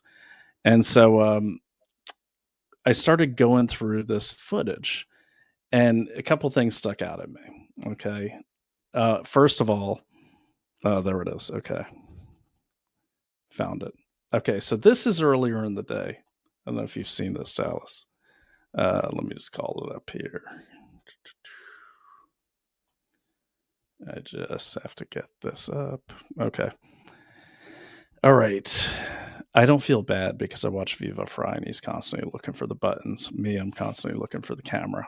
I've got a new camera, by the way, and I've got a new microphone, and would love it to hear it in the comments what you think. But let me call this up first so you guys can see it. So we're going to stop that screen and we're going to add this screen. Okay. So I have there we go. Okay. So this is the guy. See this guy here? I don't know if you could see that, Dallas. Yeah. Yep. Okay, good. So that's the guy. You'll see him. He and I'll make a video of this, but you see him. He's constantly checking the back of this U-Haul. And what's interesting about that is this is definitely the U-Haul. It's got the same. I checked the serial numbers. It was there all day, but then it disappears like halfway through the day. Okay, because I watched all the videos and everything like that. It disappears like halfway through the day, and then it comes back at nighttime. Now, what also happened later on that day is this mob of people like just showed up. I'm going to go and pull up the one note that we have on this. This mob shows up from another protest and joins this protest. But I was trying to figure out, like, if you go to the beginning of, I'm going to replay that again because you missed it. Let me just go ahead and share that video again. What happens is, remember when I said I think it's a woman? Mm-hmm. So here's what I saw. All right, there we go. Yeah. So watch this video again. And this is the kind of investigating I like to do. And chaotic scene. All right, hold on. Okay, so they have, I got to say, like, it's weird that NBC is actually doing investigative reporting. It's bizarre, but I'll take it. I'll take it. All right, so here it is. There's that video again. And now at 11, a confusing and chaotic scene caught on camera. Tensions already heightened, and then this happened. Shots fired at a U-Haul truck during a protest outside Coast Guard Island. Who was at the wheel and why did the driver start backing up toward Coast Guard security officers? New barriers soon went up at the entrance to the island in Alameda, where a small group of protesters are still standing tonight. A lot has happened there over the last 48 hours. Protesters started gathering there Wednesday, you might remember, because the island was going to serve as the launching point for a now canceled immigration surge. We begin tonight with NBC Bay Area's Pete Serratos, where there's a sense of relief, but also still some concern. Dozens of demonstrators remain outside of the Coast Guard Island base here in Alameda, largely holding signs. But it was a much different scene last night, a more tense situation when someone drove a U-Haul truck onto the base. And tonight, we're hearing from a man who witnessed it all unfold. Let's see. I want to see if I can get the face. We've obtained new video of a driver getting into the U-Haul truck last night that eventually backed into the entrance of the Coast Guard Island in Alameda. The driver was just literally dressed and it looked like a clown costume. This is Sparky, and this is video from his live stream. See, it's the same U-Haul. Right before it happened, you can see Different a mask. mostly calm crowd of demonstrators. Do you see this? They opened up the barricade. Yeah. But then the U-Haul I don't think it's the same person. driver begins to back the U-Haul truck into the entrance and towards Coast Guard security officers. What's that? You don't think the same person is the one with the pants? Yeah. If you show the pants, if you show the earlier picture that you had, the daytime picture. I think it's different. When someone drove a U-Haul truck. Oh, no. It's not the same person as the guy. Oh, okay. No, Gotcha. we'll do another. Yeah, no, this is, and I looked for those pants like in every video and I could not find them. No, I don't think that's definitely here. Obtain new video. Yeah, it's not the guy from the daytime photos. And it looks like a female almost. No, definitely not. It does. Now, Sparky, he's actually with the protest. All you got to do is watch enough of these protest videos, you figure out who everyone is. He's actually with the protest. So he's going to possibly give misinformation or whatever. But what's weird about this one is that this is a big deal, man. Like, they attacked a federal installation and no one's talking about it. I hate to whisper like Biden, but you know what I'm saying? No one's talking about it. And I want to find out. I'm reaching out. I'm asking the Investigate Everything audience, help me out here. Like, who is this person? Okay, so what's happening here And this is just bad reporting. Okay, so they make this one sound like when you saw those cops show up, they make it sound like, what they do is they show you the mobilization, all these military looking troops, right? Just And B-roll. then they're trying to pay. What's that? Is it just B-roll from something else? It's almost B-roll. What it is that was the California Highway Patrol, okay, who showed up to clear traffic so people get through. That footage, sorry, that's thunder. That footage was actually from the day after. The day after they had to show up and, try to clear traffic. So they're splicing things together. The narrative is, you see the violence that mobilization by Trump causes. You kind of see it there, Dallas? Mm-hmm. Yep. And so that's kind of... They do that quite a bit. They did that with the No Kings, where they showed pictures of the crowds. They would say, well, look how many people were here, but it would be from a protest or something else that happened years ago. It'd be a different footage. And they would say that this is what happened. You have to be vigilant on what you watch and realize that people have an agenda, and they will most definitely lie to you in subtle ways sometimes, but still they will lie to you about, especially when they have a vested interest in the outcome. Totally. And so I'm going to just call up let me call up that big video here. And we'll scroll through. I'm not going to watch the whole thing. I got to wrap it up soon. I got to buy a train ticket and get on it, or my wife's going to kill me. All right, so here's the raw footage. Okay, and I want people to see this. And so why are we doing this? A lot of people are asking. We started with Snap. We started with all these different things. We're doing this because there's really major things happening with Antifa. They're still a viable threat to this country. They're definitely a terrorist organization. That's an Antifa-like move, okay? The protesters in the daytime, they're not doing that stuff. And so these No Kings protests, even though we make fun of them, I made fun of them. I made a really great, video of like a bunch of zombies with like tie-dyed walking. And I said, No Kings. It's like 50 Shades of Grey. I get it. It's funny. But at the same time, you have to remember, in the last 4 years, Dallas, I forgot the estimation, but it's millions of people crossed into this country. Millions. They've only deported or forced out a fraction of the people that came in. Oh, yeah, by far. Yeah, and so there's still cells here that want to cause chaos. And a lot of people will say, well, that's just crazy, Brian. This sounds like a movie. But let's not forget what's happening in, like, for instance, Sudan right now. Massive humanitarian, like, butchery happening. What happened October 7th, 2023? So why are me and Dallas talking about this protest?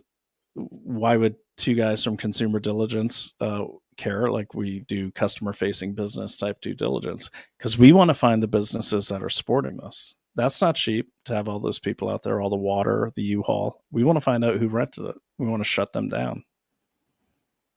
Well, I do. I think Dallas does. Right? Oh, absolutely. Yeah. And especially if they're wrapping themselves in the flag, or they're using their closeness to the government to shield themselves from scrutiny.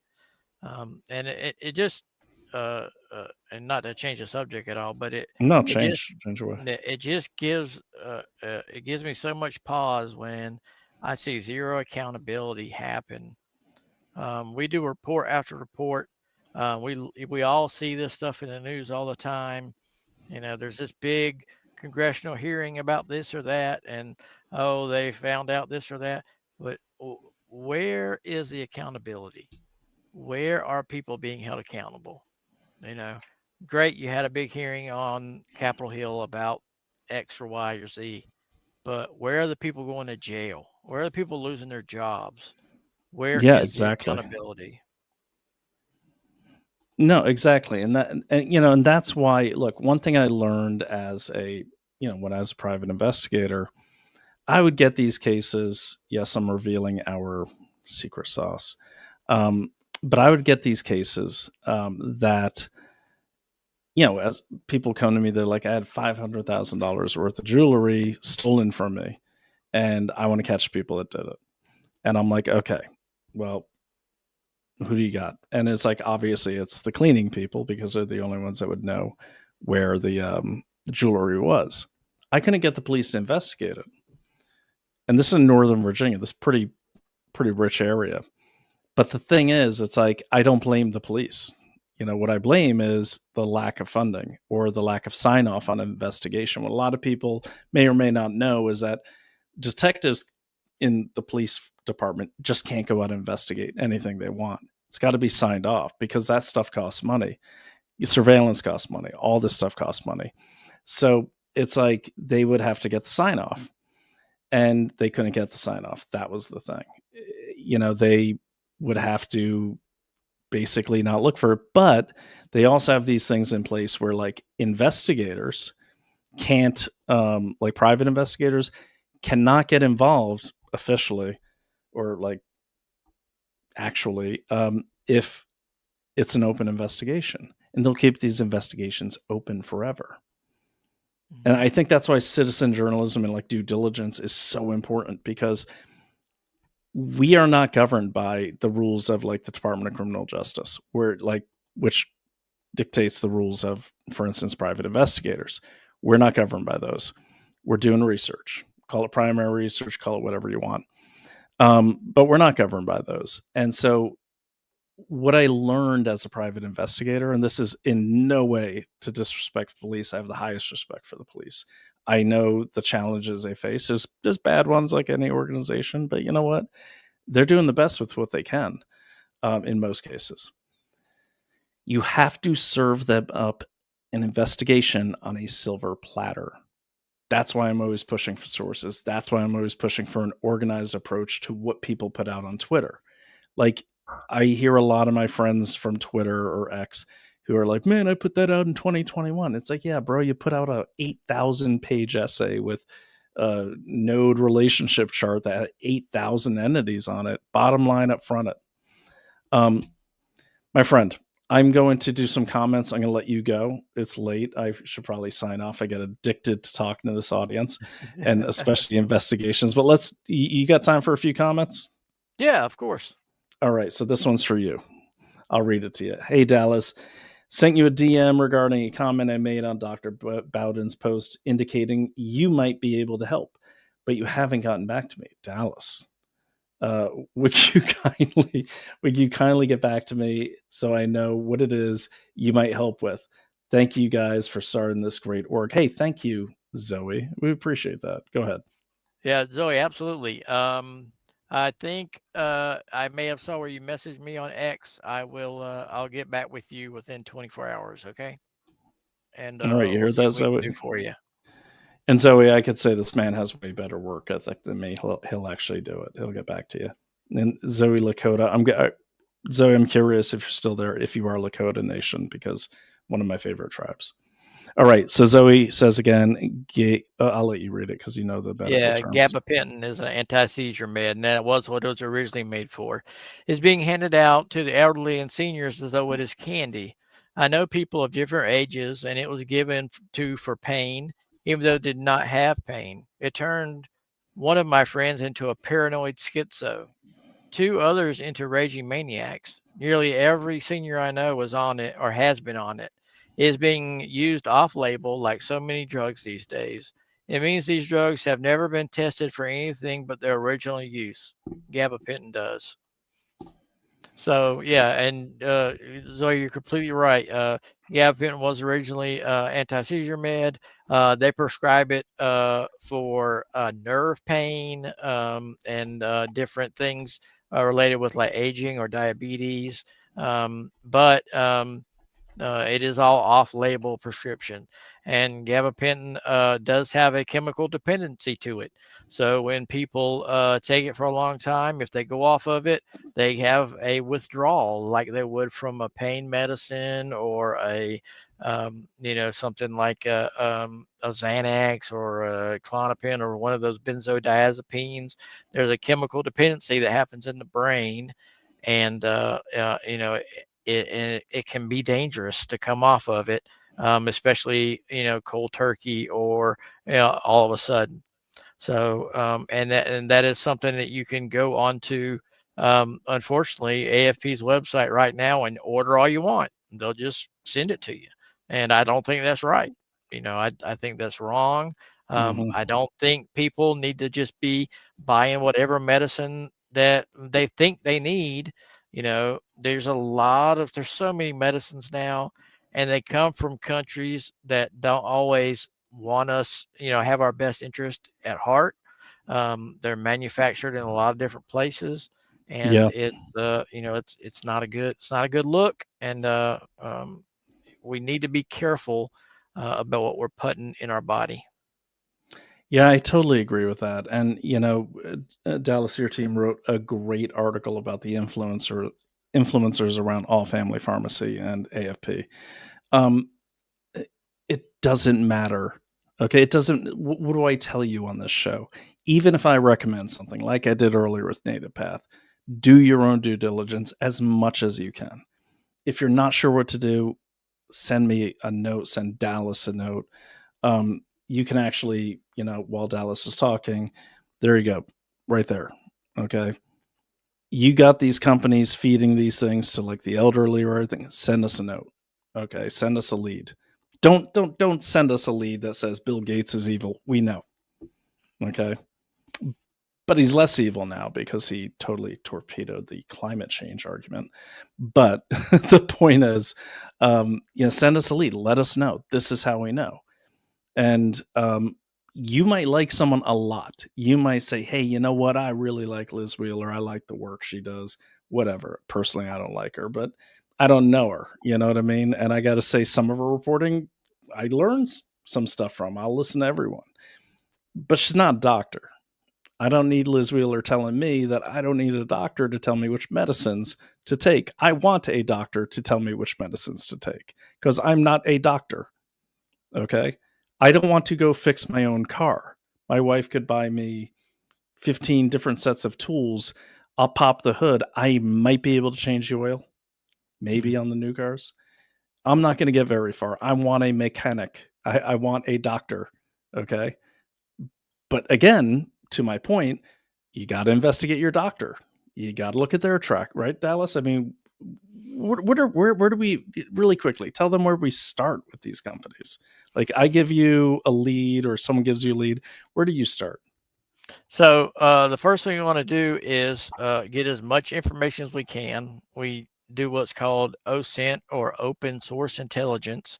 But the best place to start is, are there consumer feedback? Do they have people that have written on their website, their experience, or they've gone to, some of these reporting websites. They've gone to Trustpilot, or they've gone to Google Maps has got a great rating system. We go there and we see what people are saying about the company. What are people that know it the best? What are they saying? And that can tell you a lot in 2 minutes. You can go to, like I said, any one of these reporting sites where you can write comments about it. I wouldn't always trust a company's own, referrals they put up or reviews they put up, but any of these review sites, you can take 2 minutes and go look and see what people are saying about the company.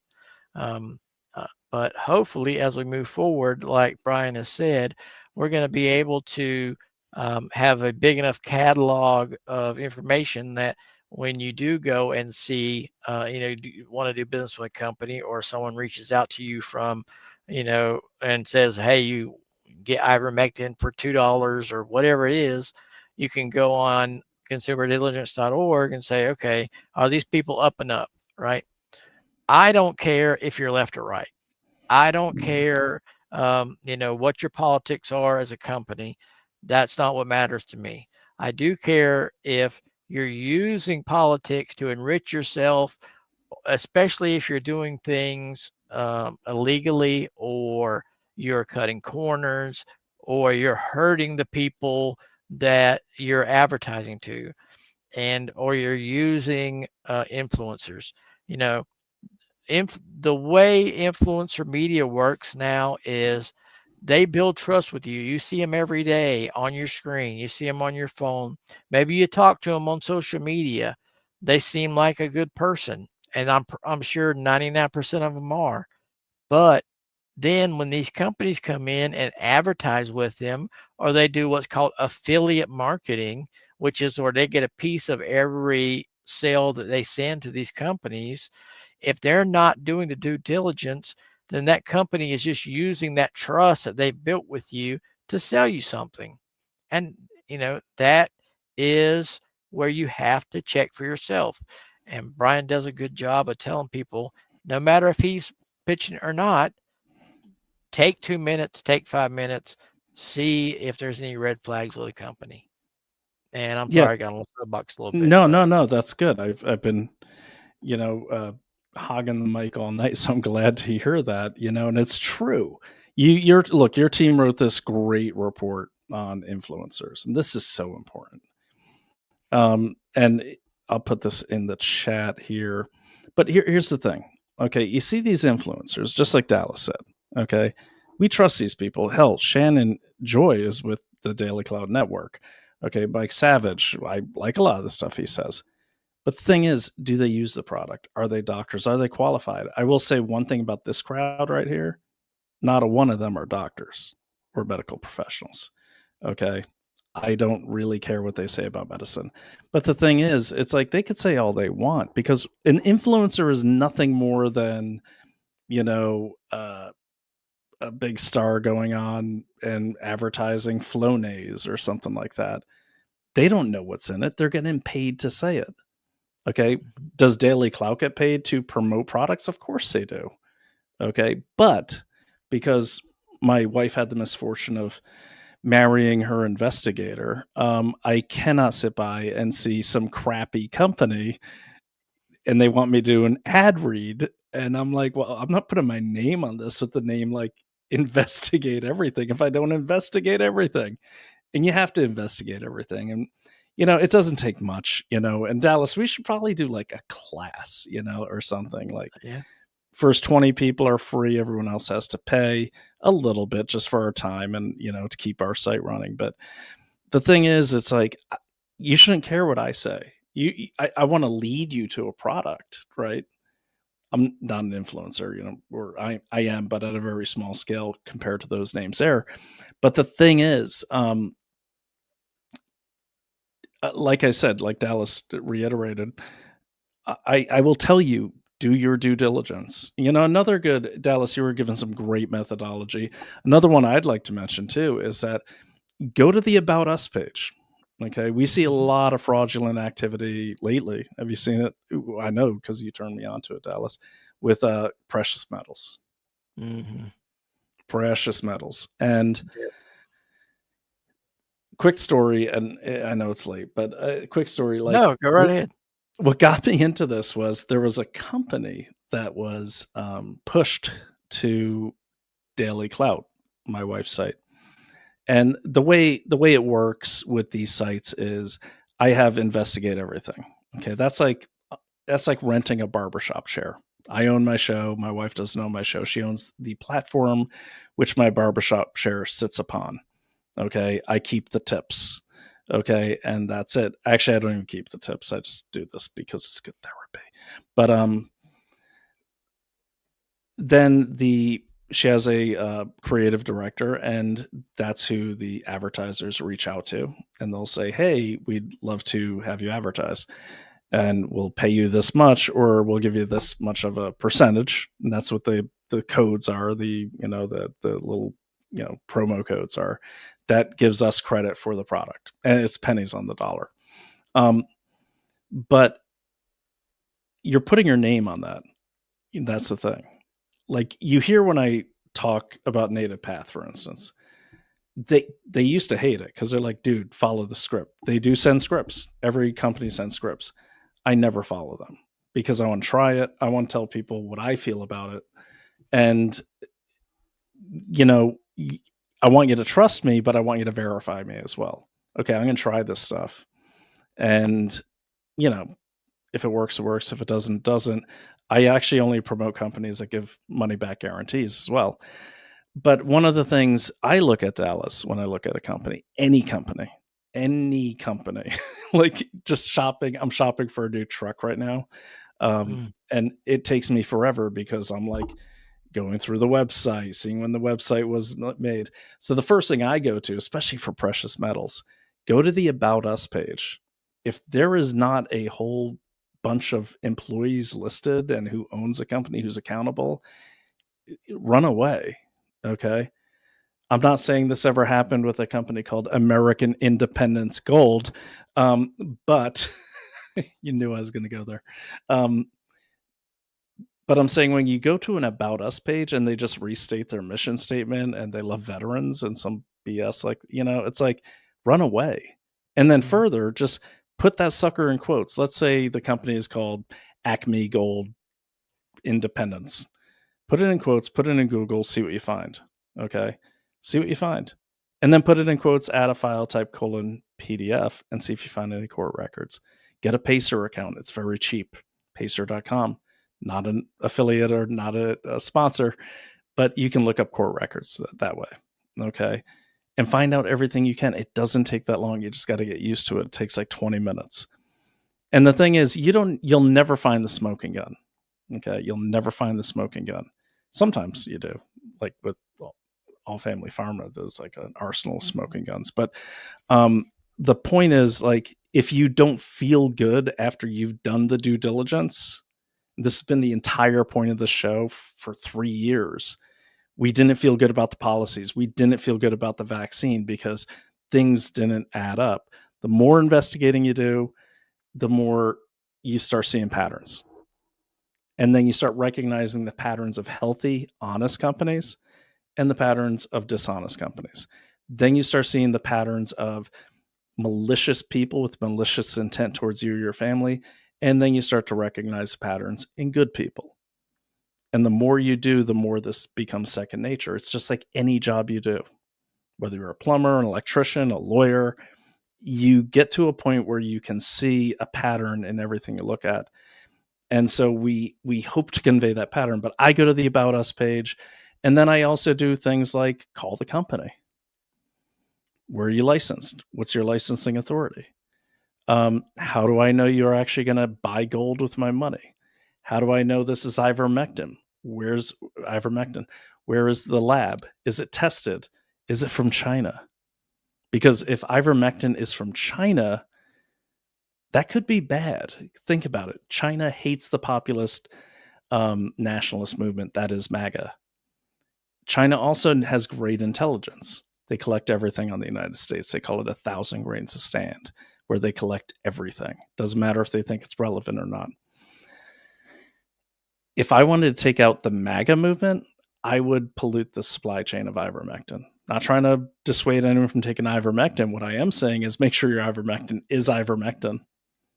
Make sure it's coming through not only a reputable retailer, a reputable wholesaler, that the lab is reputable, that the originating company is reputable, that they actually make ivermectin, as an example. You have to, you got to do the work. Think of it this way. Like if you have kids, okay, we have kids. Mm-hmm. That was the first time in my life I ever read the ingredients on things. And I'd be in the formula aisle going, nope. Oh, no. And if I didn't know a word, I'd look it up. You got to do that. This is your body. This is your life. This is what you got. This is your castle. All we're doing here is we're hoping that you do the same things we do and share it with us because we don't know everything. We depend on you guys for the leads. We depend on you guys for new methodologies. Like many people in this audience have said to me, hey, have you ever tried this? And I'm like, oh, no, never thought of that. That's great.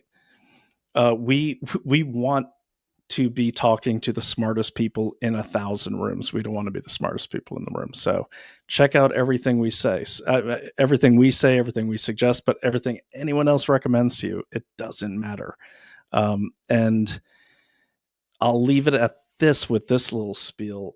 What I've learned, especially hiring contractors for construction or like just to fix the plumbing, I never hire people I like within the first 10 minutes.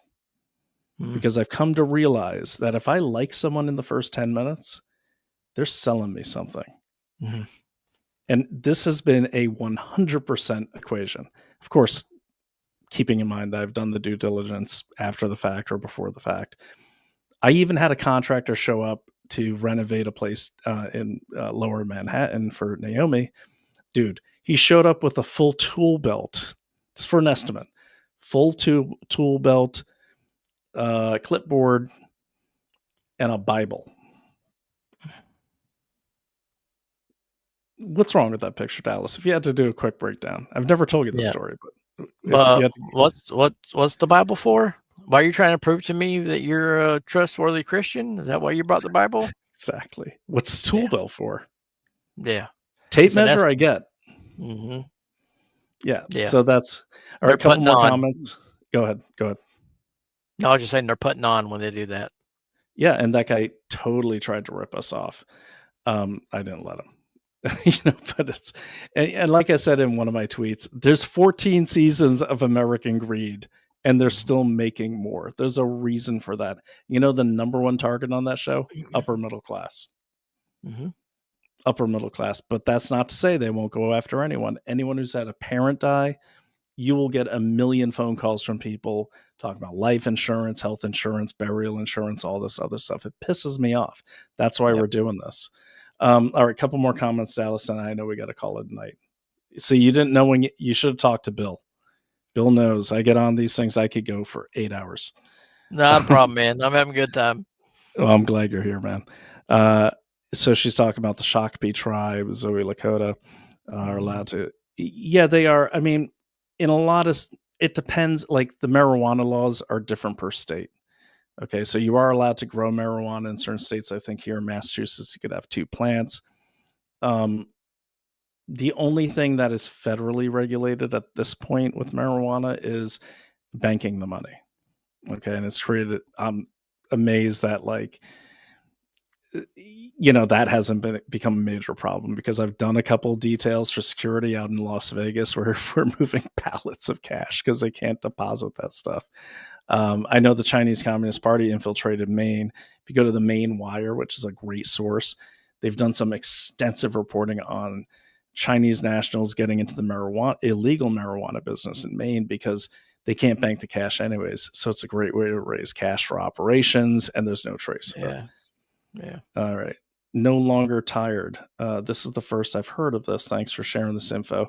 I think they were talking to you, Dallas, about that one. That's no longer tired. Oh yeah. No, I think it was the U-Haul, the thing. That was the first thing I heard, the U-Haul incident. Yeah. And by the way, guys, there was a bombing of the AFP today in Germany. The AFP is the right-wing party of the EU. Christina Anderson, MEP or member of European Parliament, Christina Anderson. That's some scary stuff going on out there. Naomi and I were, I was about to say, didn't you guys just go and she spoke, or both of you were there, but she spoke at that conference. Yeah, we went out to Brussels in September, and at the invite of the AFP and Christina Anderson in particular. She's become a friend over the last couple of years, so she's a real warrior. She's awesome. And that is scary. It is, because at the time we went out, they had a outsized number of AFP candidates, people running for, European Parliament under that ticket. Then an outsized number of people die, like 7 of them. Now, in context, there's like thousands of people running for these positions. We don't know the cause of death because they aren't forthcoming with the medical data, but it's a lot of deaths for one for one party to have their potential candidates die in. And this bombing today, I'll close out the show with it. It looked like, have you ever seen Citizen, Law Abiding Citizen? Yeah. All right. So remember when he did the car bombing? That's what it looked like. Oh, really? Yeah, like I didn't see the actual explosion, but you see the aftermath. That's what it looked like. You know, one of our favorite podcasters, Officer Tatum. Right. Yep. Yep. And we mean that. That's not sarcasm. I really No, like him. Big fan of Brandon. He's a really good guy, real stand-up He's a guy. really good dude. I like him, and he's consistent. And he's also an ex-law enforcement officer, so it's really great to see him break down all these ridiculous theories on the Charlie Kirk shooting. Yeah. But I like him a lot. And Naomi likes him. She was listening to him in the car. She got a kick out of him. Good deal. So while we're talking about it, but the point of me bringing that up is like, this is like serious stuff here. Like someone brought up, like, thanks for sharing this information. You saw that encounter out there at a Coast Guard base. And this isn't like they took a wrong turn and decided, oh, I'm just going to back up, up here and all that. No, like they literally decided we're going to go for this. This is crazy. Okay. This is some crazy stuff. And it's just, we have to take this seriously. So, we go out and we cover the No Kings protests and everything, but you got to think, like, right under the surface, there could be someone with a goddamn bomb vest for all we know. Okay. And that's why you got to take us seriously. So I'm glad we could share that. We need to look into that. We need to find out who that driver was. Dallas, I believe your team is working on breaking down the organizations involved in that, right? Yes, we are. In fact, we will have a report out probably tomorrow on a lot of these people in that same sphere of influence that I would highly recommend that your audience go and take a look. It'll be on our Substack first, and then about a week later, stuff goes onto the website. In fact, if you'll let me have a minute, just on a break, we just had a report come out on Dollar General. We didn't really have a chance to talk about this time, but yeah, Alicia Powell, who is one of our writers, did a great job doing some research and sending in stuff, and she's been collaborating with us quite a bit. I would highly recommend you guys go check out the Dollar General Exposed. I mean, you're talking about no accountability. These people at Dollar General are pricing stuff on the shelf with a low price, and then when someone goes and checks out, there's a totally different price, and it's almost 99% of the time a higher price. And they've been wait. So you're going like, and I read this article. I just so I understand this and the audience understands it. I went to the dollar store, which is different, right? Dollar Tree, that's different. Yeah, I think there's a few different brands. This is Dollar General specifically that we've done this first report on. So you pick out your, I got this at Dollar Tree, right, for Halloween. Like there's like $3 on the shelf. And after I read your summary of this, because she hadn't written it yet, I was like watching like a hawk. I'm like checking the receipt and everything. So basically, if this had been Dollar General, potentially this $3 mug on the shelf has a little ticket that says $3. If I'm not paying attention, would have rung up at like $4.85 or something. Exactly. Yeah. And it fluctuates depending on the products and the stores, but the problem is it's never lower, right? You never go see something and it's priced $5 and you go and check out and it's $2.50, right? It's always a higher price.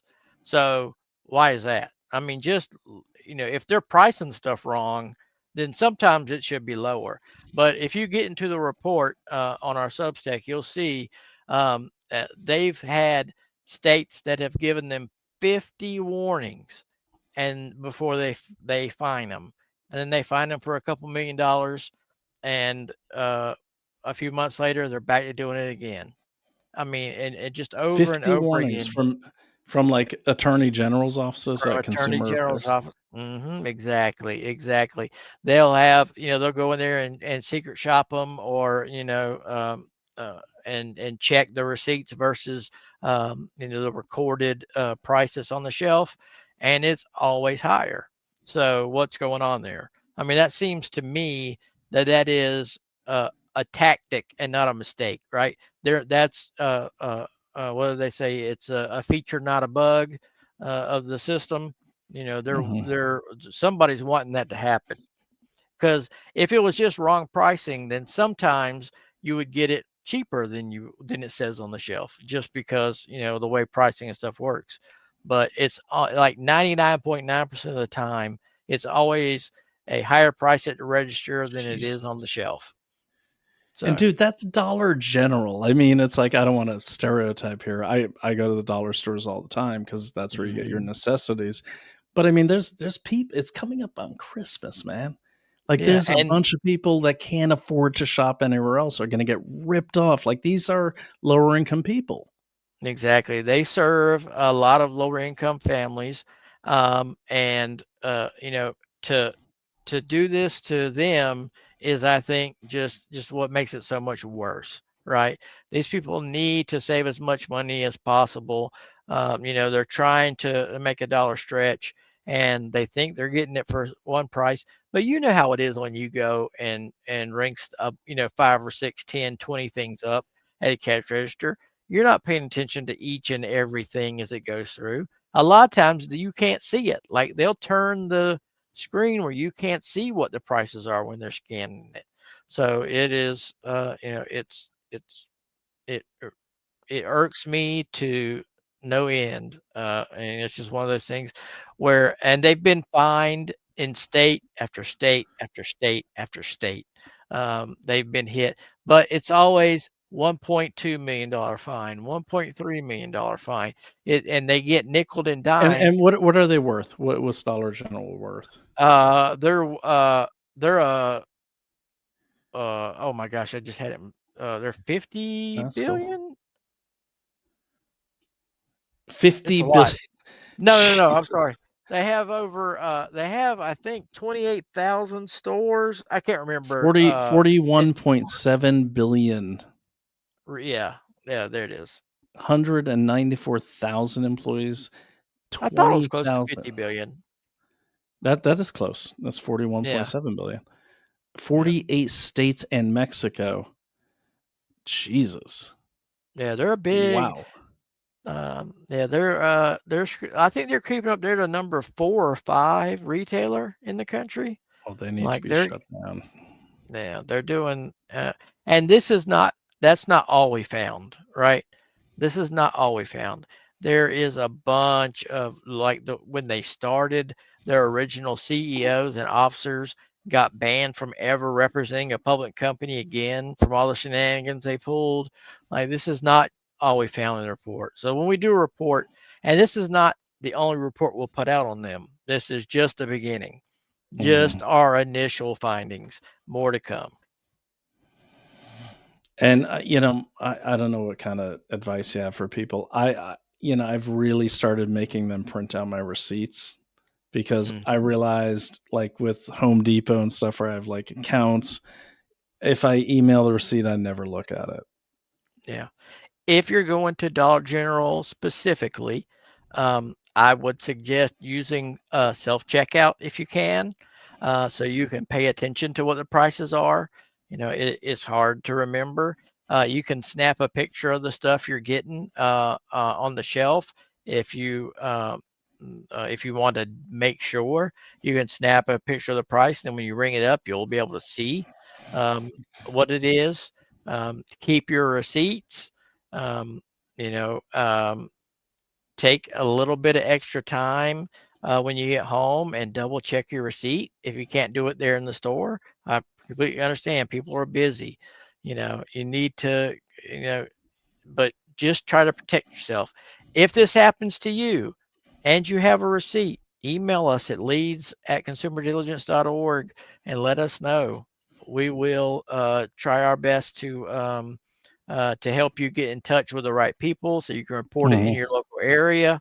I check the email every day. So if you have questions about anything consumer related, if you have a concern about a company or an NGO or an executive or somewhere you work and you think you want to be a whistleblower and you don't know who to turn to, email us. Oh, I promise you we will keep your information private. We will not, we do not share our sources. I will go to jail before I let anybody know who my sources are. Okay. Will not, we do not, we take that very seriously. So if you have a concern, a question, if you have something you want to report, please email us, leads@consumerdiligence.org. Yeah, and please, by the way, just kind of help us out because we get a lot of emails. Bottom line up front, like, why are you writing to us? Give us as many links to sources as you can. If you give us a screenshot of a web page, give us a link to the web page. The location. You don't have to tell us your location or even your real name, but the location. Like, if you heard it from someone else, it's better that they contact us. If they're too shy to, we get it, but get as much information: who, what, when, where, why, and how. Because help us out. We don't have the resources to figure out exactly what location you're talking about. Someone sent in a good lead the other day, Dallas, you were telling me about, where there's a Dollar General in Texas who's firing all the men, apparently. Oh, yeah. Did you see that one?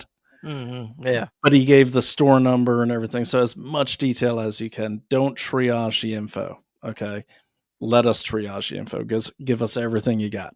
That's going to help us out a great deal. Couple more comments and then we will go. But I got to mention, I almost forgot. This is actually one of our sponsors here. This is a new one. I've tried this stuff. It's really good. I mean, I like kimchi anyways, but these are kimchi pills. But kimchi literally fights everything, like everything. And I've only started taking the mybrightcore.com pills, but I was in the Army. And one thing about the Army is there's a lot of like Korean, towns around the Army bases. Why? Because we have people in South Korea that get stationed there for a year and they bring home their families. So Fort Campbell, Fort Bragg, I'm sure you've seen, it's like Korean towns. And one thing I love, like when I'm feeling bad or sick or anything, I used to go get me some kimchi. And that stuff cures everything. For people that don't know, kimchi is a fermented cabbage that is made in places like Korea and Thailand and a bunch of other Asian countries. But it is usually very hot too and spicy, depending on where you get it. So I'm sure getting it in this form where it's dried and you can just take it as a capsule might be good for people who don't like all that spice and stuff like that. So or the smell. Let's be honest. It is fermented cabbage. So you can imagine what cabbage smells like, and then it's fermented. So yeah. But I can tell you the pills, you don't have, there's no smell and there's no after smell. And by that, because I don't want to get gross, but like, remember when we used to take like the cod liver pills and everything, and then like 2 hours later, like you kind of burp and you smell like fish. None of that with this. It's just they've kind of extracted all the stuff they can, and you're just getting the stuff that matters. We're going to keep an eye on it. I've checked out the company. They're solid. But the pills so far, it's just giving me extra boosts of energy. I feel better. You remember, Dallas, I got sick last week. You did. I think I got poisoned. I took a CBD pill for my joints, bought at a reputable place, shopping store. And so CBD, by the way, is the non-narcotic part of the marijuana, but it's good for joints and everything and stress. I took one and oh my God, dude, I thought I got laced. That thing had to be laced with fentanyl. Like there was something wrong. I mean, how did I sound to you? Yeah, you were definitely, you could tell you weren't feeling great. And it was messing with you for sure. It was a hard 2 days, man. So Mhm. that company is going to rue the day, man. It better just be a bad batch because that is my personal assignment is figuring out everything about them. And they're a brand new company too. It's like 6 months old from Sweden. Mhm. Like what? Yeah. So we'll check that out. So anyways, check out kimchi from one from Brightcore. Health starts in the gut and get 25% off. It does start in the gut. Talk to my friend Dr. Henry Ely, great guy. Talk to anyone about gut health. It matters. Mhm. And It definitely does. and when you're an old guy like me, not a young guy like Dallas, you really got to think about that gut health, I'm also especially. an old guy, so don't. Yeah, you're younger than me, man. But A you couple definitely years. got more energy than me. That's for sure. Use code WOLF, WOLF, like the animal, at www.brightcore.com/wolf, or call 888-575-4996 for up to 50% off. That's a great discount and free shipping. Mhm. I'm gonna send you some, Dallas. Awesome. Okay, so a couple more comments and we're done for the night. By the way, Dallas, we will start the roundtable for consumer diligence. That'll be in the next few weeks. We've been running around trying to cover all these companies guys are selling us, sending us, and but we will cover it. What's going to happen is the integrity report will come out once a week. That's going to be hosted by our colleague Bill, and he's going to pick the most read report of the week, and he's going to break it down for you. And Bill's an excellent guy, so you'll learn Oh, more yeah. about him in the weeks to come. Great guy. All right, so a couple people you got to meet really quick here, Dallas. These are regulars. Blue Wolf 2000 has been coming here for 3 years. Good evening, Brian. Great to see you and hope you're well. Missed the alert, so coming on late. Blue Wolf, I apologize, as Dallas can attest, and as Ernie, my cousin, who's my actual cousin. Okay. Yep. We hadn't talked in like 30 years until I started investigate everything, and he popped up on my chat. And then he showed up at my house upstate, man. He's lucky I only had a badminton racket, but God knows what he's Ernie, been what through. were you doing? No, he's tough, man. It's like it would have been a good badminton match, to say the least. But it was great to reunite with him. Cousin Ernie's a loyal follower and a great friend and family, so it's great to see him here. Blue Wolf as well. Hey, Cousin Ernie. See, Cousin Ernie. They all know him as Cousin Ernie too. Hope you're well. I'm signing on late. Can you give me a quick topic brief? Yeah, well, I'll send you, Blue Wolf. I got your information. I'll send you a couple of shorts. Good evening, Dallas. Nice to meet you. Thanks for coming on. I love this Yeah. community. Yeah, Blue Wolf, nice to meet you as well, man. Thank you guys for being so welcoming. I appreciate it. And then someone was saying, no, it's not right. They're talking about, I think she was talking about your drug thing, Oh, yeah. the elderly. And then we have a troll on here who's trying to promote a certain website, so I'm not going to read those.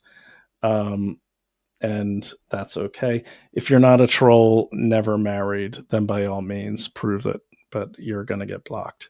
Sorry, but people are here for serious things. All right, and then that's it for tonight. So let me make sure we covered Dallas. Thanks for bringing up Dollar General. Did we cover everything?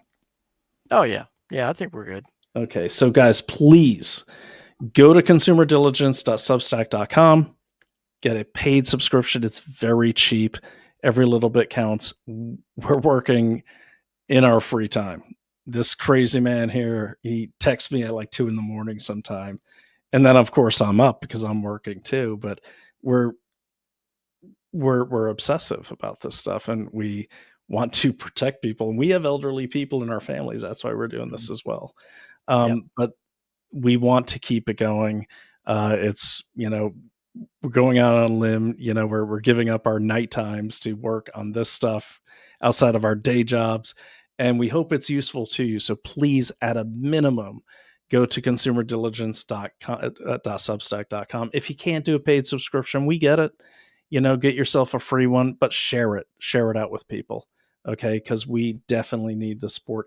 And also make sure you go to @ConsumerDD on X and follow and share. You're not going to be sorry. There's so much on this site. You're going to love it. Let me just pop it up there one more time. We're exposing everyone. And by the way, I just want to give this caveat. If a company we do due diligence on is great, we're going to put that out too. We're not just looking for the bad. We're looking for everything. That's what due diligence is. Okay. Yeah, we put them all out. No matter what we find, we put the report out. So we do. And right here, like, this is really interesting. Like this report was on the escalator company that shut down when Donald Trump and the First Lady, when President Trump and the First Lady got on it. One of our analysts got on there and did a deep dive on this sucker. It's an amazing report, but you're going to learn so much about everything. And get in the comments. Once you're a paid subscriber, get in the comments, and we will share with you all of our methodology. We have nothing to hide. We want everyone in this country to be a hard target from grifters, from Antifa, from outside forces, because you know what? They're all the same. All the people that do you harm, do your wallet harm, they're doing your family harm. Therefore, they're doing you harm. You're an American. We're Americans. They're doing our country wrong. They're all enemies. We want to help stop them. Dallas, you got the final word. Thank you guys so much for coming. I just echo what Brian said. We're doing all we can to help Consumer Diligence grow and get the information out.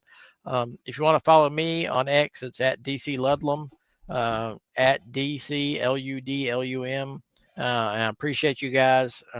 Once again, thanks for having me on, Brian. Always good to talk to you, my friend. And you too, man. And before you hop off, let me just pop that up there, man. Here we go. So yeah, you can follow Dallas right here on X, and definitely get over there. Conservative Compass. Okay, really good Substack as well. You're going to love it. But yeah, DC Ludlum over there on X. And this is, you're not going to be sorry. So DC Ludlum, also get to consumerdiligence.substack.com and send your leads to consumerdiligence.org. Okay. So, Dallas, thanks for coming on and hanging with me, and sorry I was late, but I appreciate your time. Oh yeah, man. Always fun. Always good to talk to you, Brian. And I had a great time. Thank you for letting me come on to my first ever show on the interwebs. So you've never done a live show on the internet? Never done a live show or a video or anything else. Wow. This is my very first time. So thanks for having me. I am flattered that you chose to come on this one first. So hopefully we delivered you a good time. So, and my audience really appreciates it. So we appreciate you, Dallas. Thank you so much. And for everyone else, I'm going to sign off, and you all have a good night. Remember, everyone's as good as their last job. Everyone's as good as their last recommendation. So remember, do your consumer diligence and investigate everything. This is Brian O'Shea and my very good friend Dallas Ludlum signing off. Have a great night. Good night, everybody.